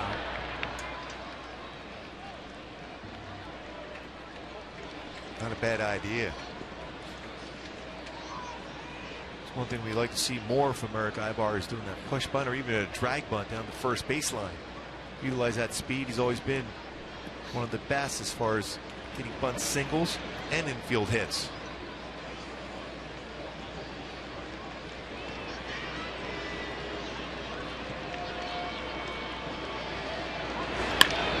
Sharply hit, one hopper to Simeon at short. Still going for one to be laid back. It's an inning-ending double play as we head to the bottom of the sixth. Oakland will have 2, 3, and 4 coming up with the Angels leading at 3-1.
Green stays in the game and take over at first base for Albert Pujols. Matt Shoemaker back out of the mound. Simeon, Vogt, and Butler. The first 3 to face Shoemaker here in the 6th inning. Simeon 2 for 2 with a couple of doubles. Looking at a fastball for a strike. Simeon now with 6 doubles on the year. He's hit one out to right center field and the other to left. He's 3 for 4 now in his career versus Shoemaker with 2 doubles and a home run.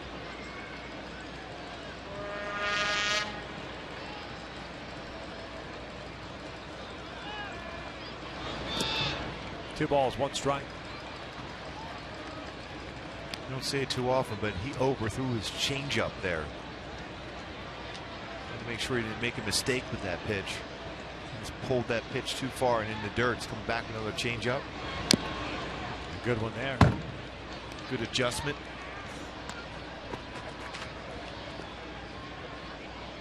Two balls and 2 strikes. 73 pitches thrown by Shoemaker. 46 have been strikes. 3 punch outs, 1 walk. 4 hits allowed. Ground ball left side. Ibar comes in, bobbles it, and Simeon.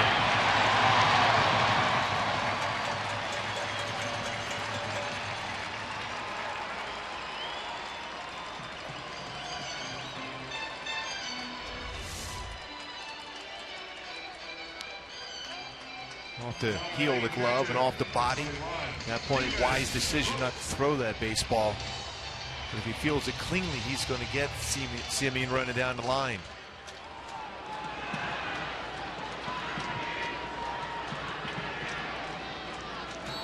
Simeon credited with a hit. It's a 3-hit game for him. Stephen Vogt had a base hit his last time up. That was in the 4th. Brought in a run.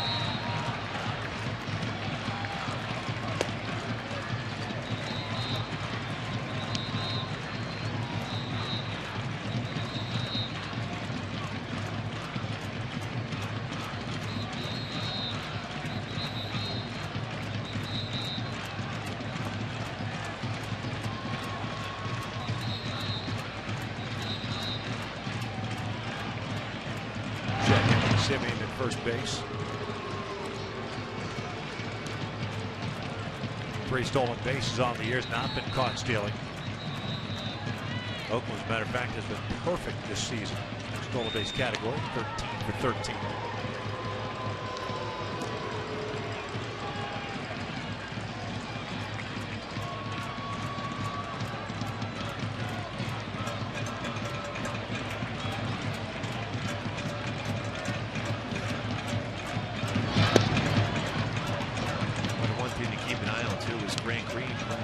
Hasn't done that a whole lot in his career. When you're holding on a base runner, how quickly you get off the base to be able to field a ground ball from a left-handed batter.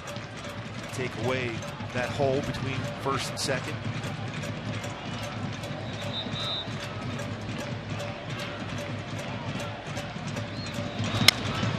Little flare, third base shot in foul territory. David Freese will make the running catch. 1 down. And now it's time for Coors Light Cold Hard Facts. Associates Club, slow start this year, 9-11 so far this year. It is 16-17 after 33 games last season. I don't know how well that went from that point forward. 82-47 the rest of the way.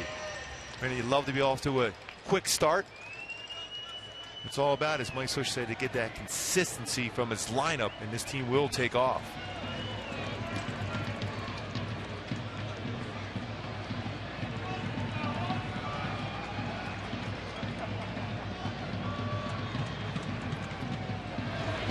Butler, big swing and a miss.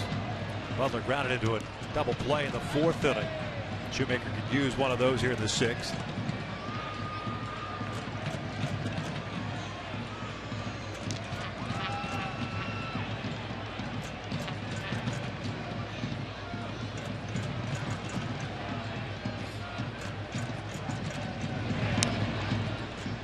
That's good movement down and in. Yeah, real good spot.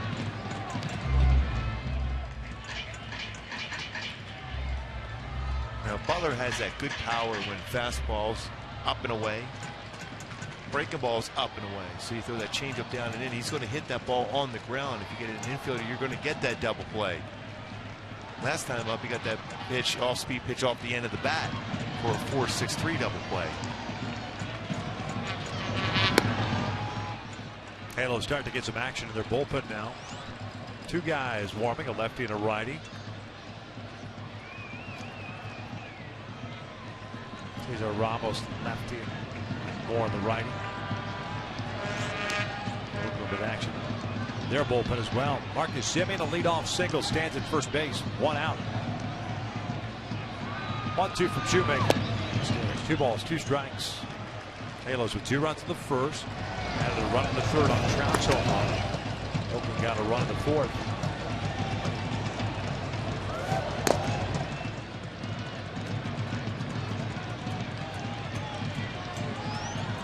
Especially when you're missing one of your best offensive players now in Albert Pujols. Socha deciding to get that bullpen up. Runs could be a premium at this point without Albert in the lineup. Butler skies one on the left side of the infield. David Freese calling for it. 2 outs. And follow the Angels all season long with MLB.com at bat, #1 app for live baseball. At bat up to the moment, at any moment with in-game highlights, live look-ins, replay reviews, radio broadcasts, StatCast, and more. Get MLB.com at bat for your smartphone or tablet today. Shoemaker got away with a hanging breaking ball there. But sometimes you get away with that. You get the guy out in front just enough. That slider was right in the heart of the plate, and Butler missed it. 2 outs and a man on it. It's Ike Davis up 0 for 2 with a ground down and a strikeout.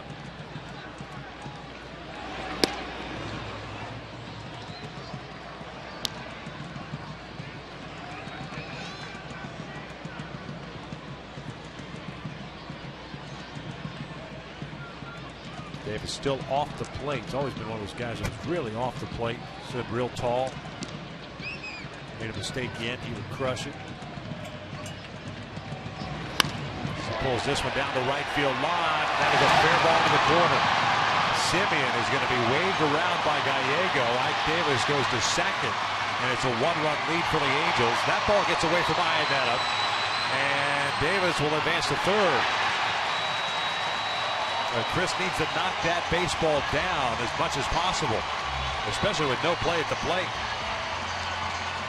3-2 Angels. And you mentioned that pitch on the inner part of the plate against Davis. He was able to hook that one right down the right field line. A bit of an off-speed pitch on the inner half of the plate. He was out in front, but able to hook it and keep it fair down that right field line. 6 double.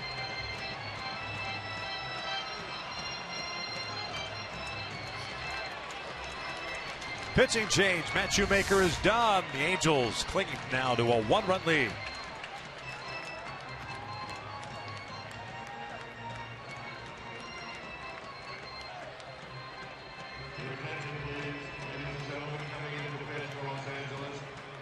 Number 37.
'15 Subaru Forester, or go to Subaru.com to learn more.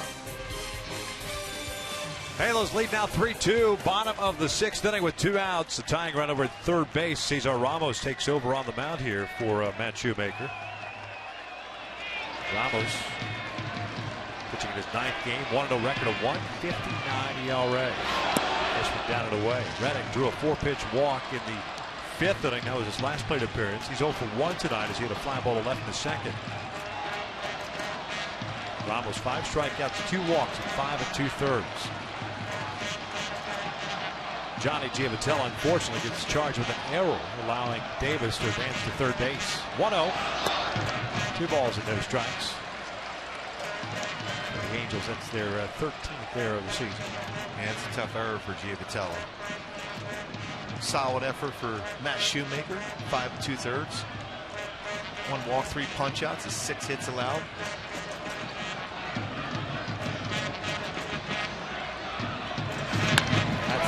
Into center field. We're tied at 3. 2-0 fastball right down the pipe. Reddick picks up his 12th RBI. Well, he's looking for a fastball. Stay back on a fastball. Throw it right back up the middle. Make an already good offensive team that much better when you fall behind at 2 balls and no strikes. Cesar Ramos had one job to do, unable to get it done, so Mike Scioscia goes back to the bullpen. Brett Lawrie coming up. New game, 3-3.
On a mission to save you money. Log on to mercuryinsurance.com to get a fast, free quote and see how much you could save.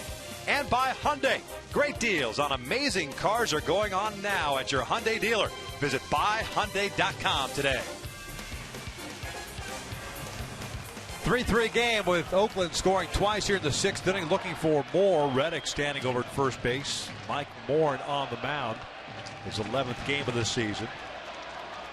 Facing Brett Laurie, the third baseman, who's 1 for 2, singled in the 5th. Reddick with 2 stolen bases this season.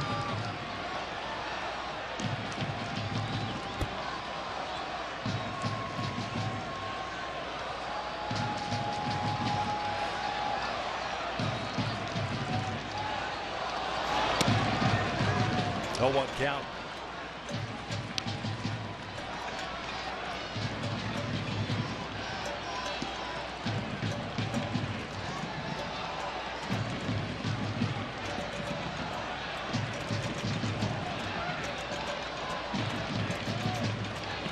Reddick off to a pretty good lead over at first base.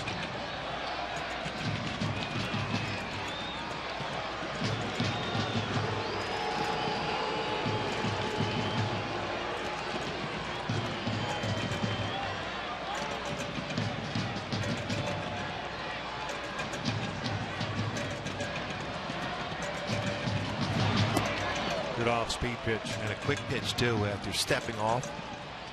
And a nice changeup.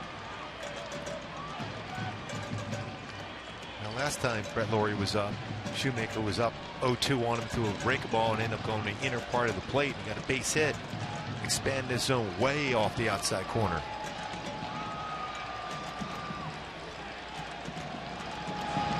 Swing and a miss. Down goes Laurie, and the inning comes to an end. But Oakland ties it up. They scored twice here in the 6th. We'll head to the 7th.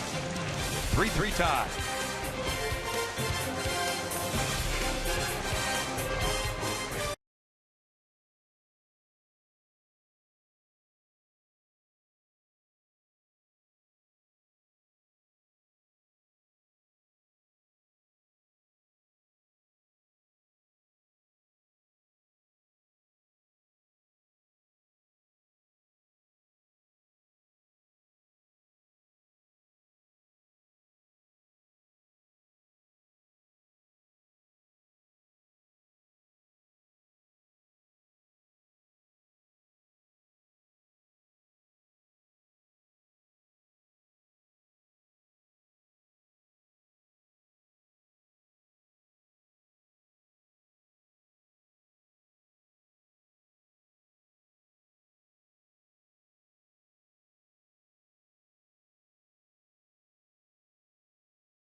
Top of the 7th, tied at 3.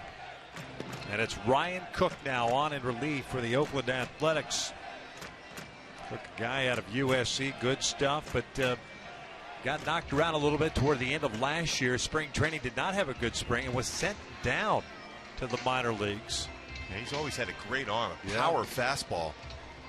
93, 97, he has a slider, changeup. I think he's gotten to the point where, at least recently, where he throws probably too many sliders. He's got a good enough fastball with movement to get quick outs with that pitch. Matt Joyce lead things off, takes ball 1.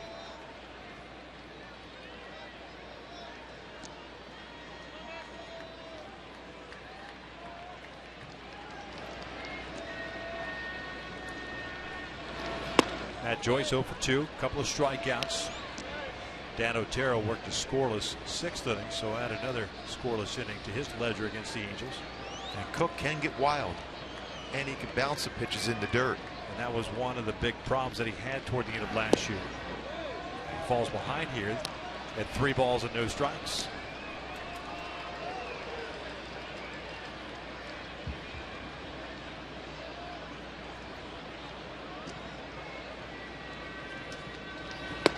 And that is a 4-pitch walk to Matt Joyce to lead things off here in the 7th.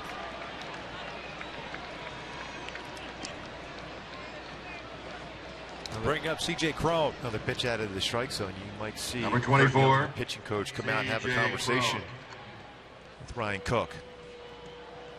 And now if you're C.J. Cron, especially when the pitcher comes in the game and throws 4 wide ones in a row, he might groove that fastball. So you have to be ready right now to do some damage if he tries to get that get-over fastball first pitch. So that's 5 out of the zone, and there's some movement in the A's bullpen now.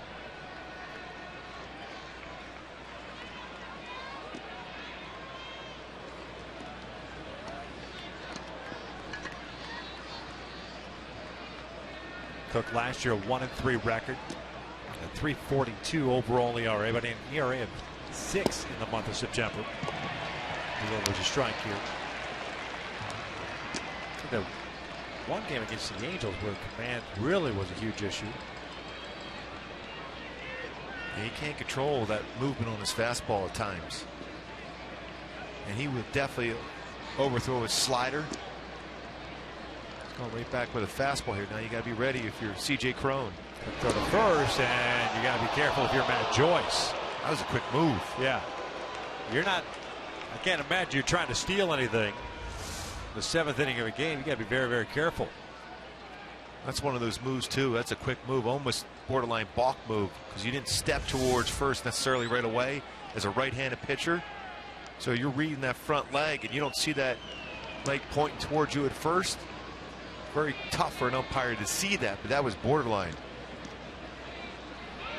Joyce does take off. The hit and run is on. That'll sneak through. How about that? Joyce ends up at third base. The Angels have runners at first and third. Well, you can't do a better job than that, than what C.J. Cron did. That was a pretty good pitch off the plate and just made contact. This is an excellent job. Joyce going. Sogard vacating that second base position. It was a fastball away. He's trying to go inside, away, and just making contact. And the old first to third, well done by C.J. Cron. But I really like what Mike Scioscia did, putting that hit and run on, especially with a guy that's down in the strike zone. You have a better chance of putting that ball on the ground and trying to create some offense and an opportunity to score a run. Inetta takes down and in. And also, Victor, this is another one of those pitchers, just like the first 2 we've seen. Fastball in is not going to be a strike on that inside corner with that movement that all 3 of the Oakland A's pitchers have on their fastballs. Inetta 0 for 2 with a strikeout and a ground out. Pulling off. Oakland with a righty and a lefty going. Bond and Scribner. Angels have Fernando Salas getting ready.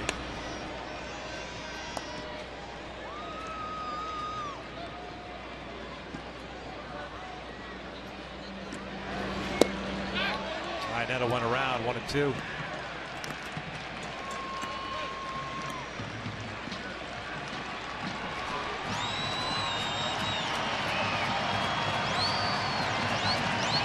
Joyce, you got to be ready if he goes another slider. This could be in the dirt.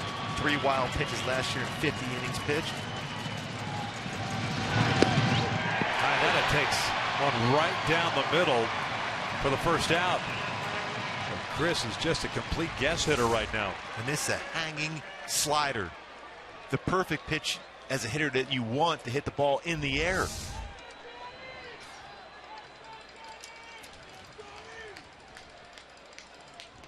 So Johnny Giavotella coming up. Bob Melvin going out.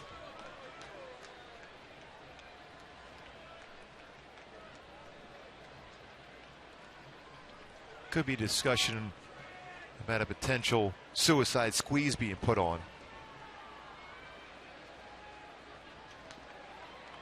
I would think first pitch they may have a pitch out.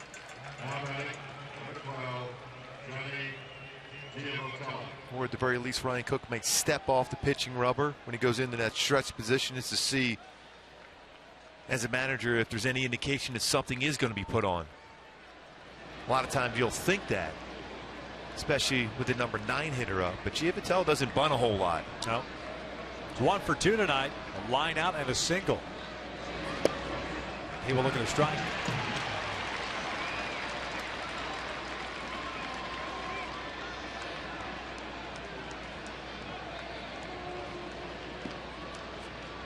This is the rare point when we talked about in the opening, the top of the order.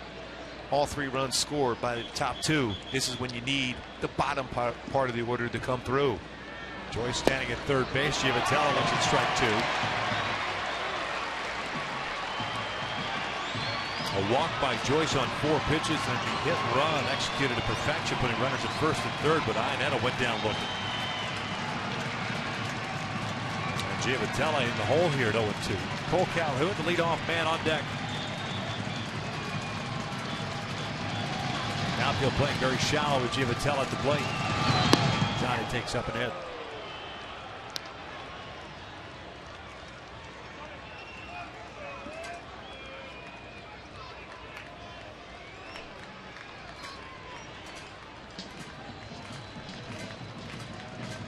Strong arm in the outfield and right field. Sanford charges the ball well. Gentry's solid arm in left. Giavitello takes that pitch inside. Did not go around, says Ted Barrett.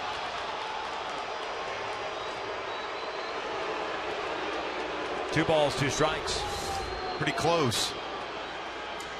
Yeah, he held up.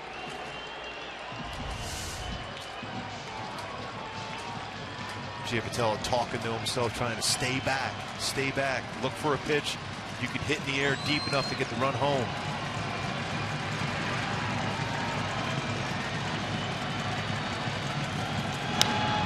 Two protects and shoots it foul into the seats. That's when you shorten up your swing. Saw Eric Ibar do that earlier in the game. Shorten up his swing. Single left center, drove in 2.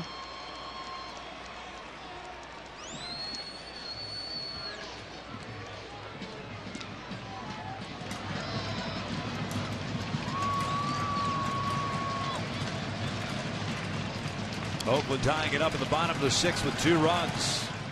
Go ahead run for the Angels. Standing 9 feet away, 90 feet away. Be incredible if it was 9 feet away. Awfully close. Yes. Awful dangerous. Yes. Especially with a right-handed batter. 2-2 again. Crow takes off. Giavitello bounces it foul. Talked about earlier in the game, the Hyundai key for this game. Riptide trying to get some good rips at a fastball, but that's a break ball to stay alive. That's a gutsy call, by the way, by Mike Scioscia with Giavitello at the plate. The trust that he's going to make contact.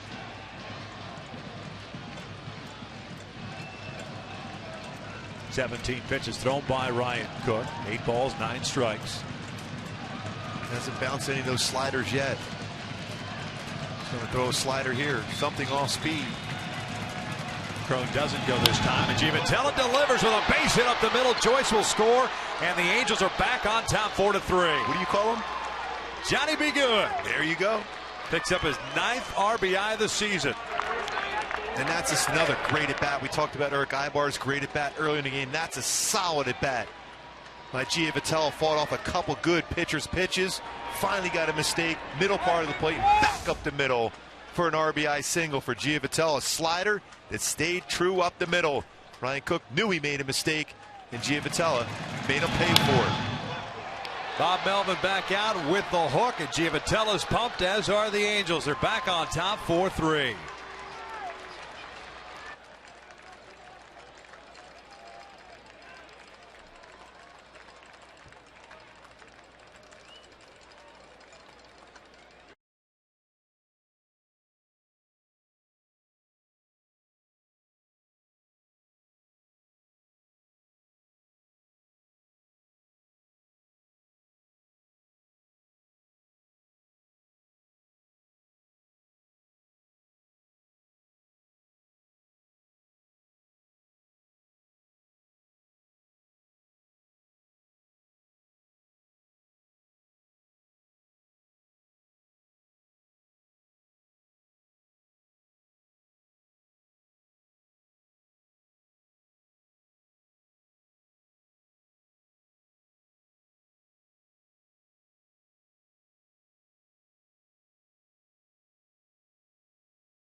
on top 4-3, and it's Fernando Abad on the mound now for Oakland, the lefty, to face the left-hand hitting Cole Calhoun.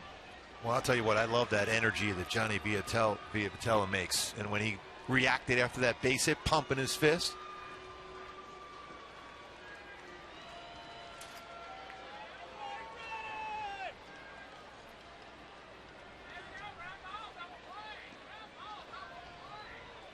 Ryan Cook upset, especially because he let that hang that breaking ball right in the middle of the plate.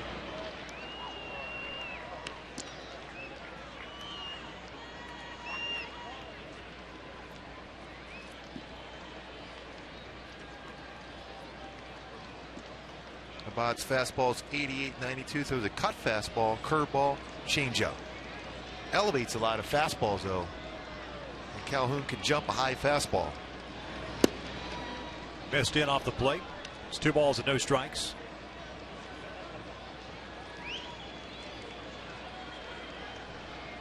Cole tonight 1 for 3, a single with a run scored in the first. One batter situation for Abad if he does not retire Calhoun. With Trout on deck. At the righty in the pen. Cole fouls that one back. Good hack. Fastball that was up. Yeah, you can see that Abad throws a lot of high fastballs, but Calhoun's very good, especially going the other way on a high fastball.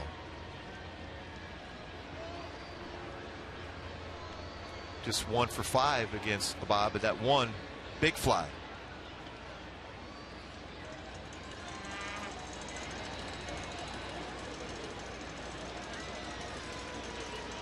Two-1 upstairs. 3 balls and a strike.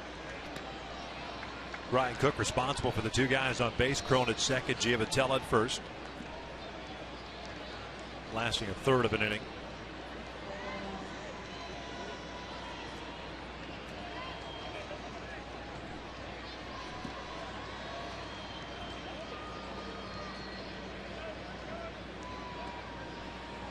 Abad ready, the 3-1 pitch. Breaking ball, and he walked him. 3-1 breaking ball. How about that decision? That's when you know you're facing that one batter and you're looking for help down in the bullpen. Well, here comes Melvin. That's a give-up pitch right there. Especially for a guy with a good eye like Cole Calhoun. Another pitching change. They're loaded up for Trout. 4-3 Halos.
Four-3 Halos, bases loaded, 1 out. Mike Trout coming to the plate. This is what Trout did back in the 3rd inning against starter Jesse Hahn. He gave it a ride. That sound is amazing. Went a long way for Trout.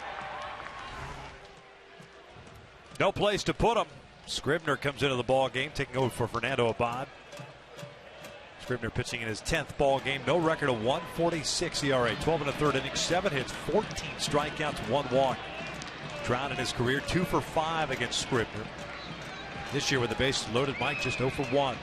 Here's the first one. Upstairs. 1 ball, no strikes. Scribner fastball, sinking fastball himself, 87-92. Slider, curveball.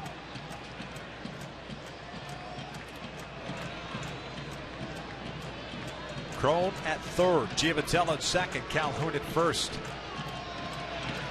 Swing and a miss. A slider.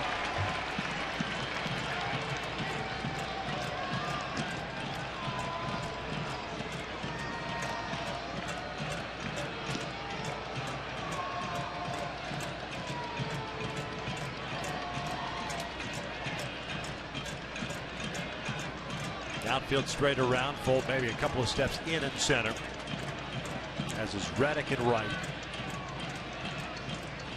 1-1 pitch. Missed it. 2 balls, 1 strike. Setting up that breaking ball away. Yeah, I was going to say the same thing, even though you would think it's a fastball count, especially with the bases loaded. His bread and butter is his slider. 2-1 now. Trout hammers one to left field. That's a base hit. He'll go for extra bases. Crone will score. Giavatello will score. Being stopped at third is Cole Calhoun. And the Angels extend their lead on Trout's 2 RBI double. Big game tonight for Mike Trout. 3 RBI, double, home run, walk, 2 runs scored so far. Top of the order success, but the bottom of the order with that swing from Giavatello, huge also. 3 runs scored in this inning alone. Slider that backed up on Scribner, and he was all over it, Mike Trout. A rocket down the left field line. 4th double, giving him 14 RBI. Grant Green's first plate appearance took over for Albert Pujols, who left the game with apparent leg injury, right leg injury. Grant will looking to strike. Infield is in, 1 out, runners at second and third. 6-3 Angels.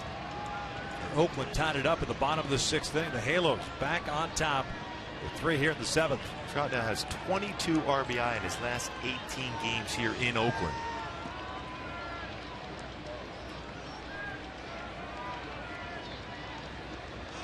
A bunt is on and he pops it up. Ike Davis makes the catch. 2 outs. Play with a safety squeeze.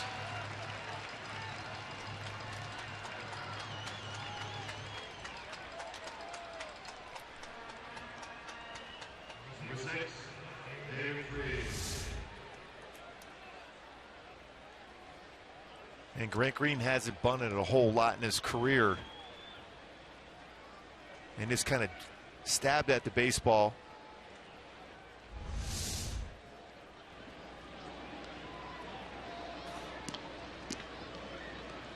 Yeah, you want to try to play catch with the bat on a squeeze or a safety squeeze. David Freese chops one toward third. Brett Laurie comes charging in, off balance throw, and the Angels are done here in the 7th, but not before they retake the lead.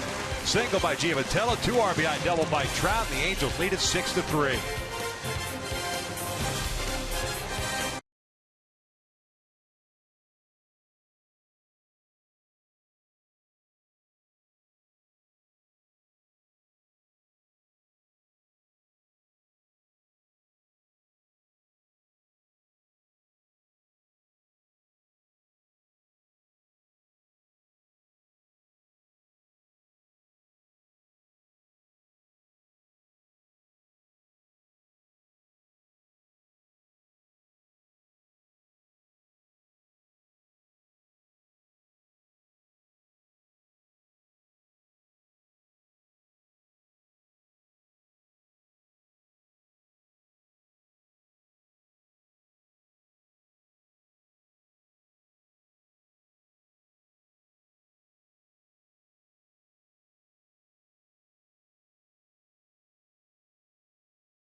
RBI game, a couple of extra base hits, a home run and a double. Johnny Giavitello with a couple of singles and a big RBI single in that 7th inning to put the Angels back on top 4-3. And now Mike Scioscia hands the ball off to Fernando Salas, pitching in his 10th game, 0-1 record of .579 ERA. And he is scheduled to face 8-9-1. Sogard, Gentry, and Full. Salas has a very good changeup. That's his go-to pitch along with his slider, but his fastball command important first. Fernando pitched in Saturday's game. That's the last time he was out there. Went 1 inning against Texas. Had 1 strikeout. Command really good in that game Saturday night. Yeah, velocity still around that 88 to 90 range. Last year, consistently around 90-92.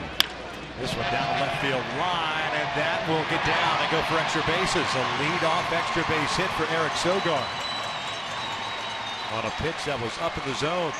Sogard's first hit of the night, his 3rd double of the season. Well, you can see his swing. That's the path he has for the bat, is a high fastball away, and he serves very well down the left field line. The swing he has, perfect for an elevated fastball, and that's what he does well. Especially does well against Angel pitching throughout his career, batting average over 300 for his career against the Angels.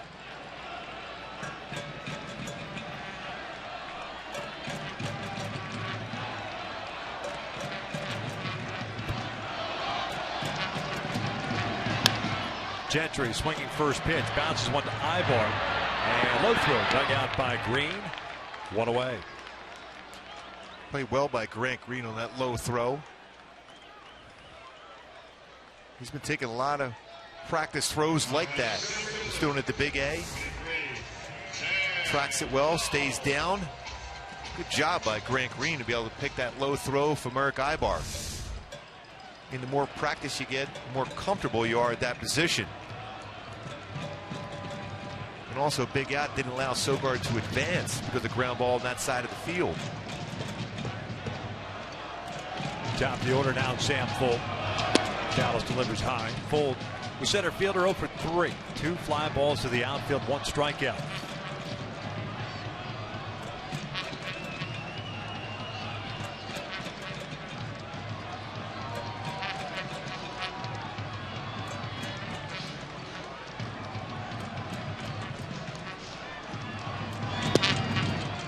One ball, 1 strike.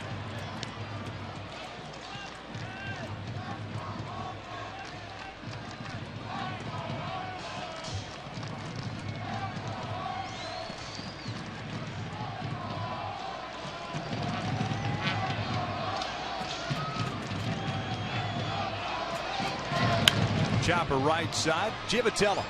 2 hops. Bobbles in and has no play. A fairly routine out. And it's bobbled by Giavitello. So Full will reach on the air, and that's Johnny's 2nd error of the game. Well, has been so steady defensively at second base. Just took the eye off the baseball, was looking to make the throw to Grant Green, and then had a tough time getting a handle of the baseball as Sam Full running hard down the first base line. Just took his eye off the ball. Yep, and that'll bring up the tying run now here. Marcus Semien, who's had a nice game, 3 hits tonight. 2 doubles, a single, and 2 runs scored.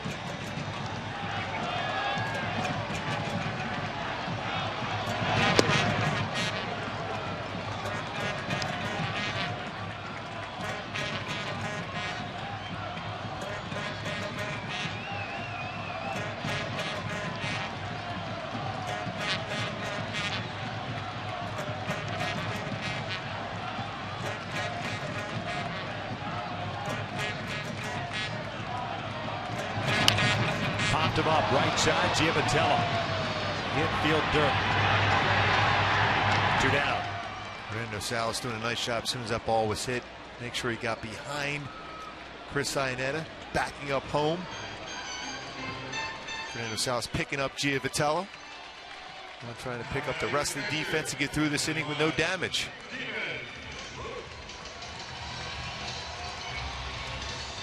So 2 outs, and now you've got to deal with Stephen Vogt.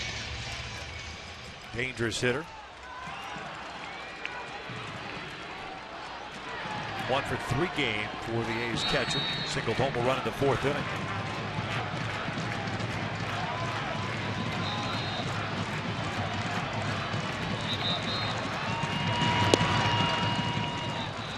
No balls in the strike.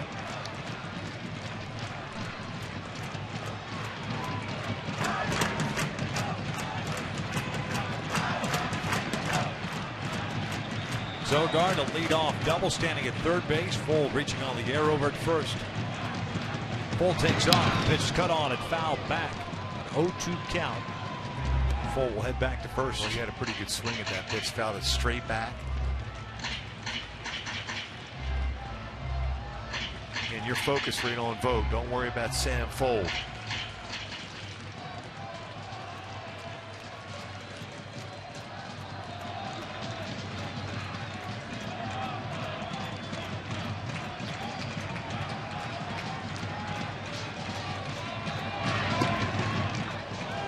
Just missed off the plate. It's 1 ball, 2 strikes. Well, that's a pretty good eye not to swing at that pitch.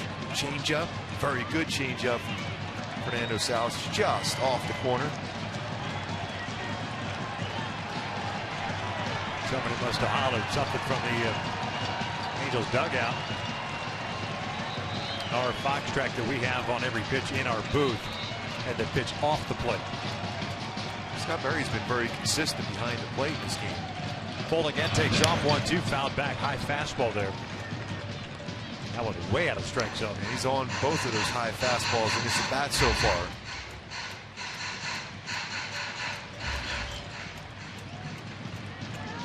Vogt goes old school, no batting gloves. Pine tar all over that bat, all over the helmet. He's turned into a pretty valuable player for the Oakland A's.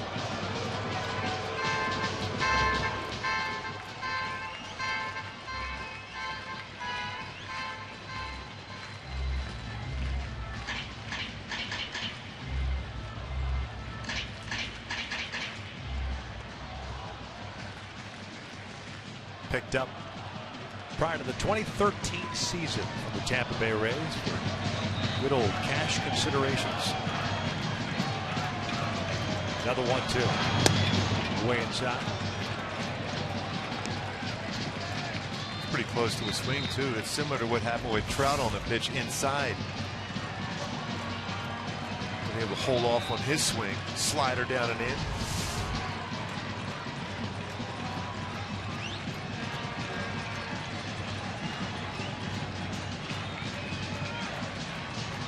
I wouldn't dare throw him a fastball. No. Maybe a changeup. I think the changeup away and then be ready to make a play out in left field. 2-2.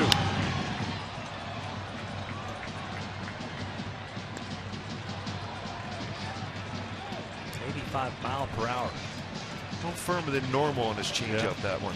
He could throw one at 82, 83. One thing about Fernando, he does change speeds on his changeup. Not a little bit too firm. 6-3 Halos, bottom of the 7th. 2 outs. Runners at first and third.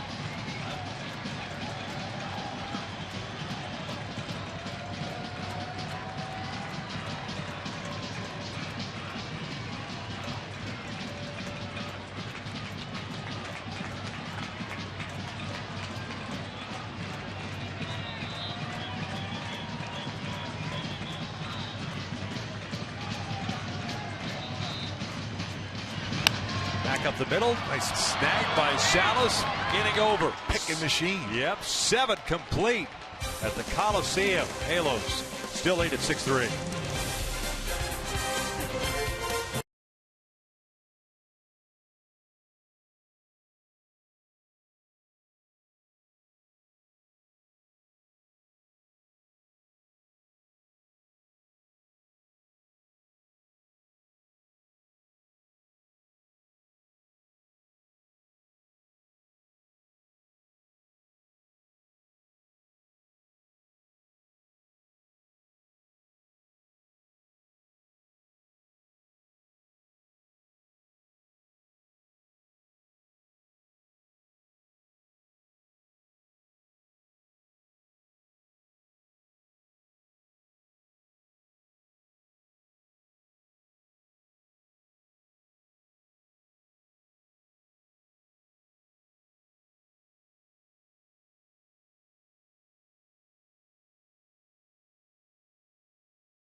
6-3 right now, and stay tuned right after the game for Angels Live as Jose Mota and I will break down the Angels offense as once again they score first and are able to fight back and take the lead. We'll look at Mike Trout's 3 RBI night and Matt Shoemaker's performance on the mound, and hopefully have an update on Albert Pujols after leaving the game with left hamstring tightness. So again, after the game, stay tuned for Angels Live with Jose Mota and I right here on Fox Sports West. Victor Gooby, back up to you. Thanks a lot, Alex. Mike Trout has indeed had a big game with the 3 RBIs. The Angels overall tonight seen quite a few different pitchers. We'll see another one here as Chris Bassett takes over on the mound, the big tall right-hander, taking over for Evan Scribner, who lasted 2/3 of an inning. Bassett part of the trade with the Chicago White Sox. Jeff Samardzija going to the Sox. Bassett, Simeon, a couple others coming over to the Oakland A's. Made his debut on Saturday, went 4 1/3 and allowed 1 earned run. The Ohio native to face Eric Ibar, Matt Joyce, C.J. Cron here in the Angels half of the 8th.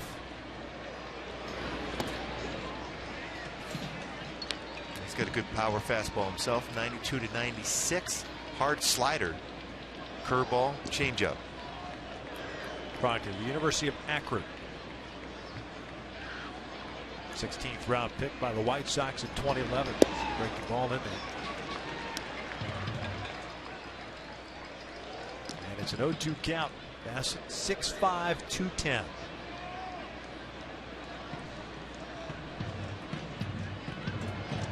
Eric Ibar tonight 1 for 3. He fouls that one right into the mitt. He goes down swinging for the first down here in the 8th. Attention, please. Now pitching for the Athletics. Boy, a couple sliders and a curveball in that sequence against Eric Ibar.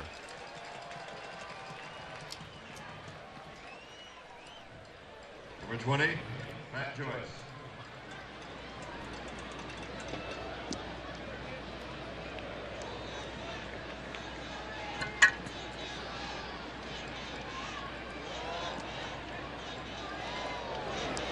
Joyce lofts one down the left field line. Long run for Craig Gentry. Good speed, and he will make the catch as he slides on that grass near the bullpen. 2 down. He's a center fielder by trade, so you know he can cover a lot of ground, and he certainly did so on that foul fly ball by Matt Joyce.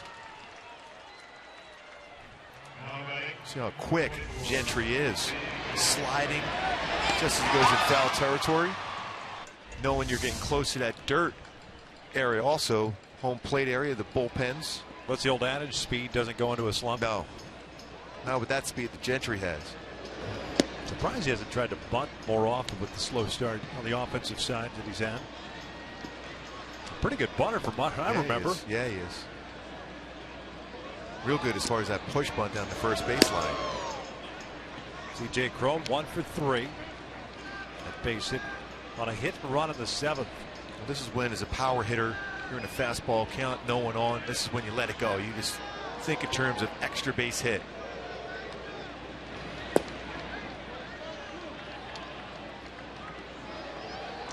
The old 2-out, 3-0 count. Green light for sure here.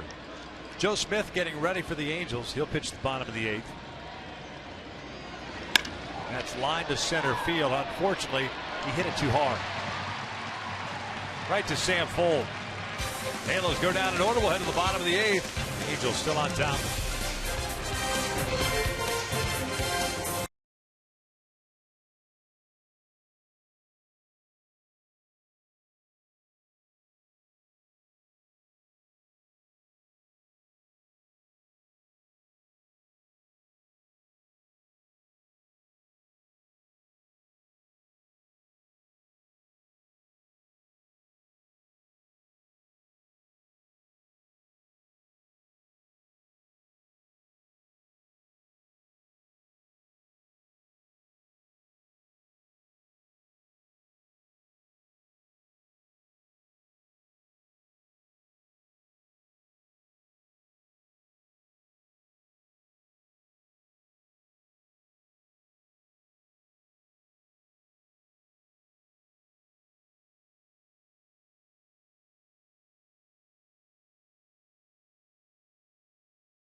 Calgill will patrol left field. Matt Joyce done for the night. New pitcher is Joe Smith.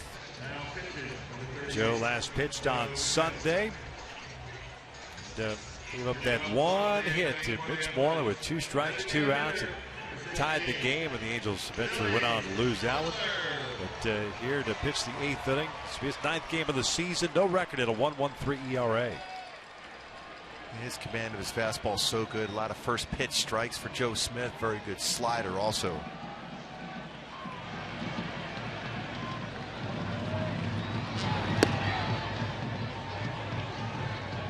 And Joe's so good as far as getting ahead of the count. That first pitch strike for him been outstanding since putting on that Angel uniform.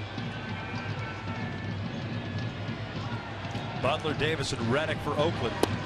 Nice pitch down and in. 0-2 now on Butler. That's such a perfect pitch. Even if Butler makes contact, he's going to pull that one foul. Butler tonight 0 for 3. A fly to right, a double play ball, and a pop up to third. That's a called strike 3. Down goes Butler. Good morning, good afternoon, and good night. No question. Both fastballs in, and then he threw a slider, indoor slider on him. Started at his hip and brings it on the inside corner. Freezes a right-handed batter. Dave Stieb-like slider thrown in on a right-hander, breaking it back and getting the inside corner.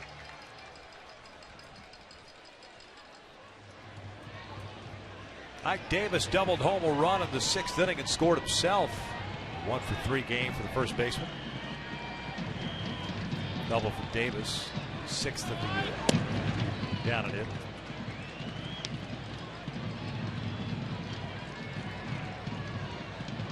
Looks like Bassett will pitch the 9th for Oakland. Back after his 2nd inning. 8-1 for the Halos. Angels with 6 runs on 8 hits. They've committed 2 errors. They've stranded 4. Oakland 3 runs, 8 hits, no errors. They've got 6 on base. Pulled the 2nd. 2 down. Gia Patel in that outfield grass. Now it's time for In the Driver's Seat, brought to you by Kia. Speaking of driving the ball tonight, Mike Trout 2 for 3, a home run, a double, 3 RBI, 9 home runs in his last 17 games here at Oakland. Also that big 2-run double in the 7th inning. It gave the Angels that 6-3 lead on a breaking ball that backed up on him, and he crushed it. Home run went a long way for Trout earlier in the game, back in the 3rd inning.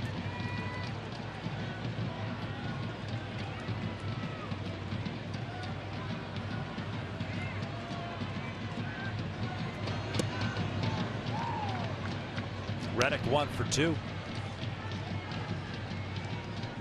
Well, changeup from Joe Smith. Doesn't throw a lot of them. A little bit off his fastball, change speed. Smith, the 4th reliever used by Mike Scioscia. Shoemaker went 5 2/3. Cesar Ramos faced 1 batter, more in 1/3 of an inning, and Salas pitched the 7th. Joe trying to finish off the 8th inning. Way inside. And that by definition would be moving someone's feet. Yes. That's a slider that I have no idea how that did not hit Reddick. That's tracking him the whole way. It's almost impossible to get out of the way of that. Now that outside corner might be wide open for a backdoor slider. That's where they went, but it just missed outside. 2 balls, 2 strikes.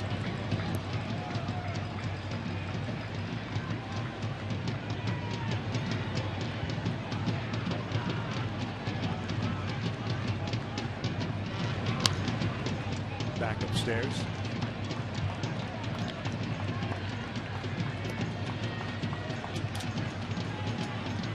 Much better swing for Josh Reddick this year than what we've seen the last couple of seasons.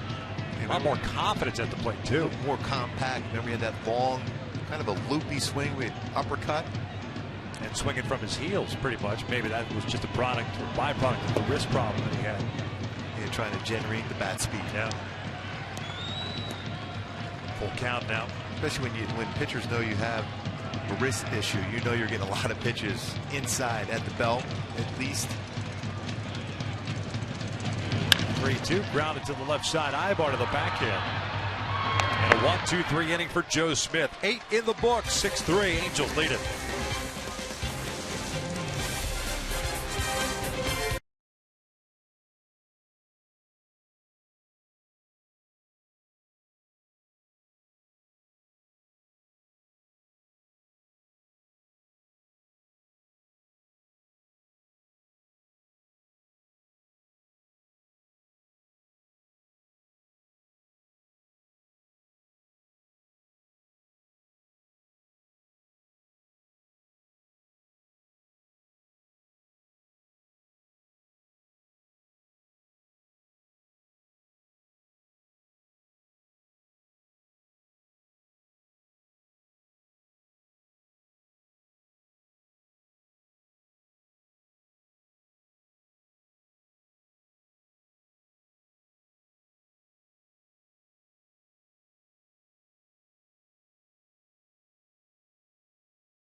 Playoff action plus highlights of tonight's MLB games.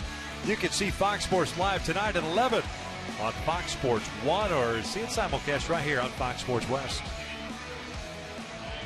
Bassett back out for his second inning of work. Iannetta, Giavotella, and Calhoun for the Halos here in the ninth.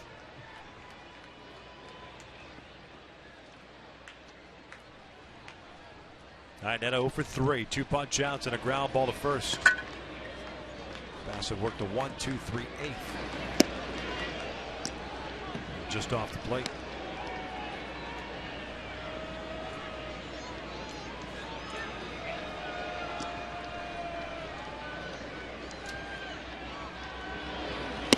Watch out. Fastball running up and in.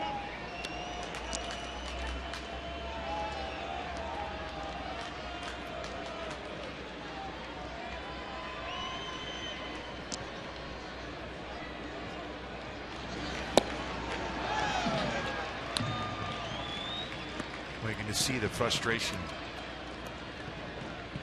on the swing from Chris Iannetta. Caught in guessing pitches. This one popped up on the first base side. Davis over. One down.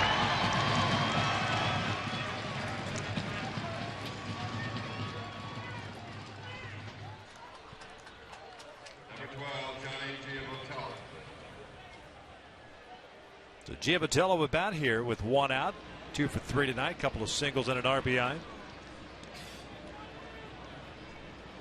Big RBI single against Ryan Cook, who was charged with all 3 runs, and it was 1/3 of an inning. He had 2 hits, striking out 1, walking 1. The walk was the leadoff walk to Matt Joyce on 4 pitches to start that 7th inning.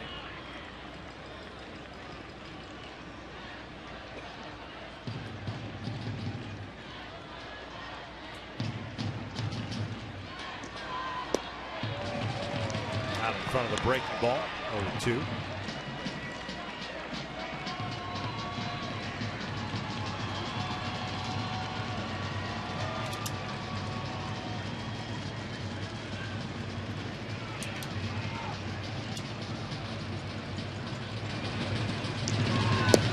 And down goes Giavotella for the second out. It's a pretty good curveball. 72-mile-an-hour curveball. Bassett straight over the top. Great location also of the curveball. Got a taste of big league life last year, pitching in 6 games, 5 starts for the White Sox, went 1-1 with a 3.94.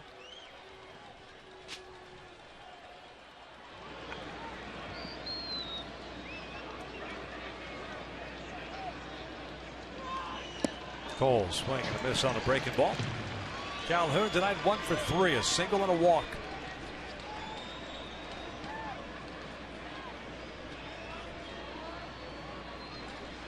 See how important Calhoun is to this offense when he gets on base and scores. The Angels in position to win another one.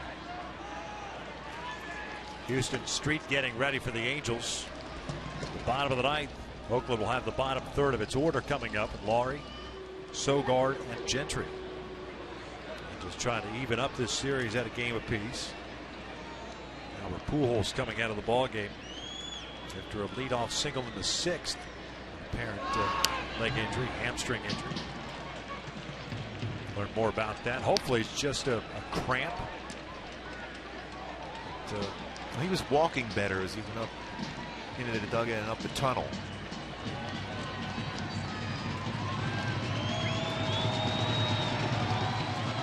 Trout on deck.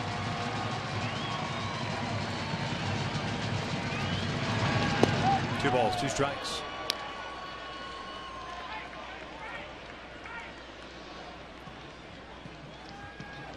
Jesse Hahn, the starter for Oakland, with 5 innings, gave up 3 runs. Shoemaker going 5 2/3, allowing 3 runs. Cole fouls it back.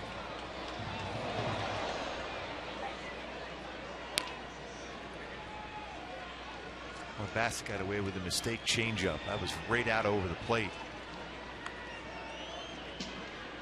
That'll force you to walk around the back of the mound briefly.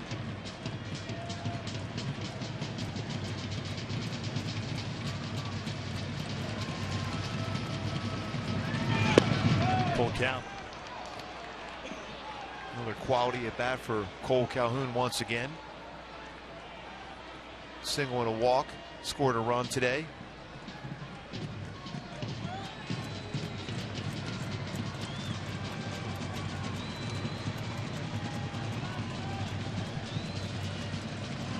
Payoff on the way. Calhoun takes a called strike 3, and we will head to the bottom of the 9th with the Angels on top by 3.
Wrestling for Mike Trout. That baseball was crushed way out to left field. Mike Trout and Albert Pujols on a base hit in the center field, but as he's running down the line, tightness in his left hamstring, had to leave the game. Hopefully, like you mentioned earlier, Vic, this is a little bit of a cramp in the hamstring. Be available very soon as the Angels lead Oakland 6-3 here in the bottom of the 9th. Houston Street in the game for the Halos to try to pick up another save. 7 saves in 7 games. He was unavailable on Sunday. That's why Joe Smith was given that opportunity. Total of 7 innings for Houston Street. 2 hits, 8 strikeouts, and 2 walks.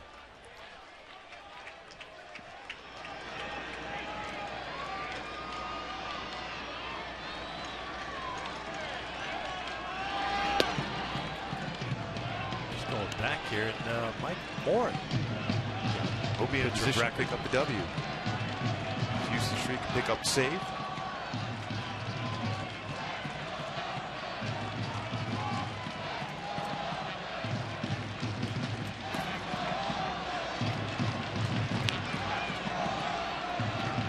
Brett Laurie 1 for 3, a single in the 5th inning.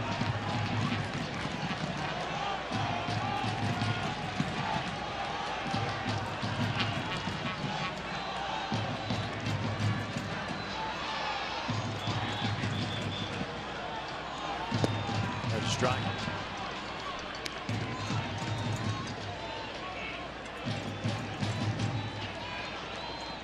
Street can paint that outside corner with his fastball and slider and changeup.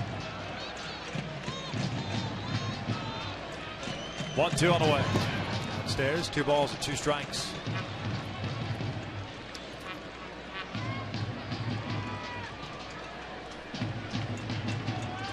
Day game tomorrow. Don't forget, Angels Live will kick things off at noon. 12:35 first pitch. Garrett Richards on the hill for the Angels. Jesse Chavez going for Oakland.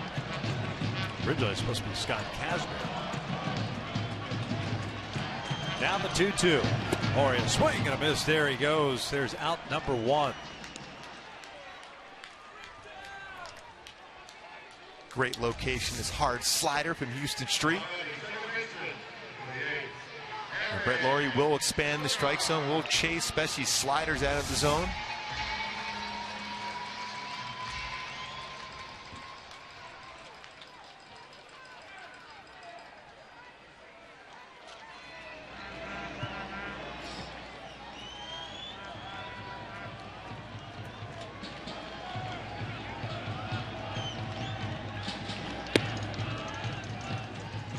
Sogard doubled his last time up. He's 1 for 3.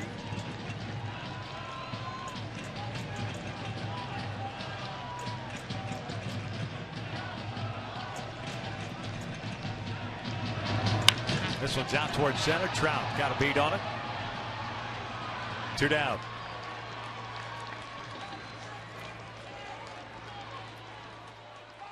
What a game Mike Trout has had. That home run. What about 450 feet? Yep. According to StatCast. And that still looked like it had some distance to go. That was a line rocket. And his double too hit hard. 1 hops the wall. 3 RBI night for Mike Trout.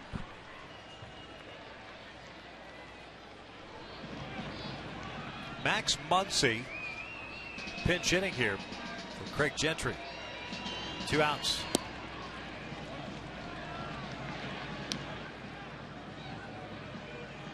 His second game. Big league debut on Saturday.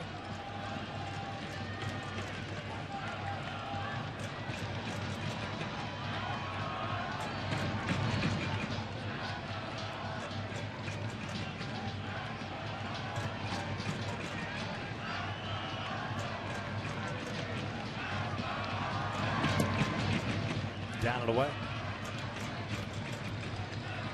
1 ball, 1 strike.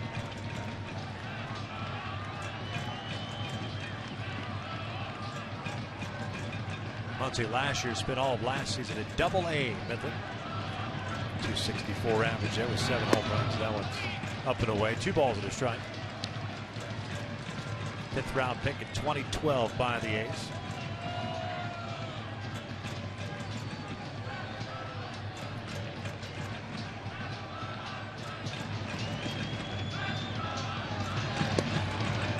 Big rip and a miss. 2 balls, 2 strikes. Houston Street has that slow, deliberate delivery. It throws the timing off of hitters, especially when you haven't seen them before. Once he just swung straight through an 87-mile-an-hour fastball. A couple of Texas natives facing off here. 2-2 now. Ground ball foul. Muncy from the Dallas-Fort Worth area, a town called Keller, Texas. Went to Baylor. Street, of course, product University of Texas.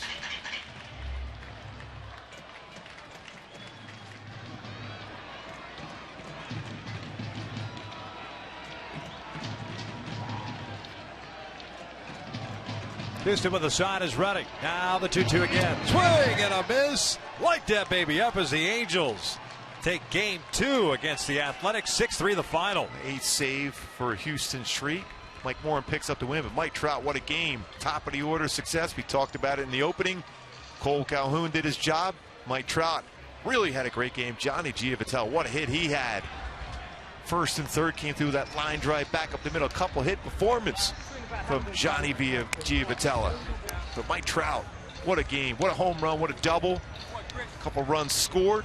And a walk also for Mike Trout tonight. Mike Morin picks up the win. He's now 1-0 on the season, while Ryan Cook takes the loss. He is 0-1. And Houston Street's able to notch his 8th save of the year. Nice win for the Angels, especially after seeing Oakland tie things up in the 6th inning. The comeback has scored 3 in the 7th. Mike Trout with a couple of big knocks, couple of big extra base hits. He's down on the field right now with Jose Mota. Jose. Thank you, Victor. You're fine. No showers yet, by the way. Hey, when somebody on the other side brings a pitcher to match up against you, what is the mentality for you to keep it simple and stay with your approach? It's tough sometimes. When you're not seeing the ball that well and you're trying to do so much, you get out of your groove. But I think the biggest thing for us as a team, everybody has a role in this team. Everybody knows their role. If we stay with our approach, just keep it simple. Try to hit balls up the middle. Everything will be all right. Are you feeding off Johnny Giavitello and what he brings in the bottom of that lineup? Yeah, no, he's brings electric to the lineup. Can't give him enough. He's always out there battling every at bat. He had some huge at bats. Last couple games. It's bringing some excitement to this clubhouse. As a team, how happy were you guys to see Matt Shoemaker back on the mound, considering what you have been going through? Yeah, no, it's good. He had a rough outing. Last time he was out, but he came out and pitched well. And our bullpen, kept us in there. We had a couple big hits, and then we went from there. Mike, on the things you wanted to do better coming out of spring training, mentality going into this season, are you happy where things are right now? Yeah, no, obviously, the record isn't where we want to be as a team standpoint, but it's early in the year, and we're starting to swing the bat well, and go from there. Gracias, thank you. Yeah, thank you. Well, how about that? Mike Trout hits the first home run of Jesse Hahn from a right-hander in the big leagues. It took 159 at-bats. We'll have Angels Live after this. Alex Curry, all presented by your SoCal Mazda dealers.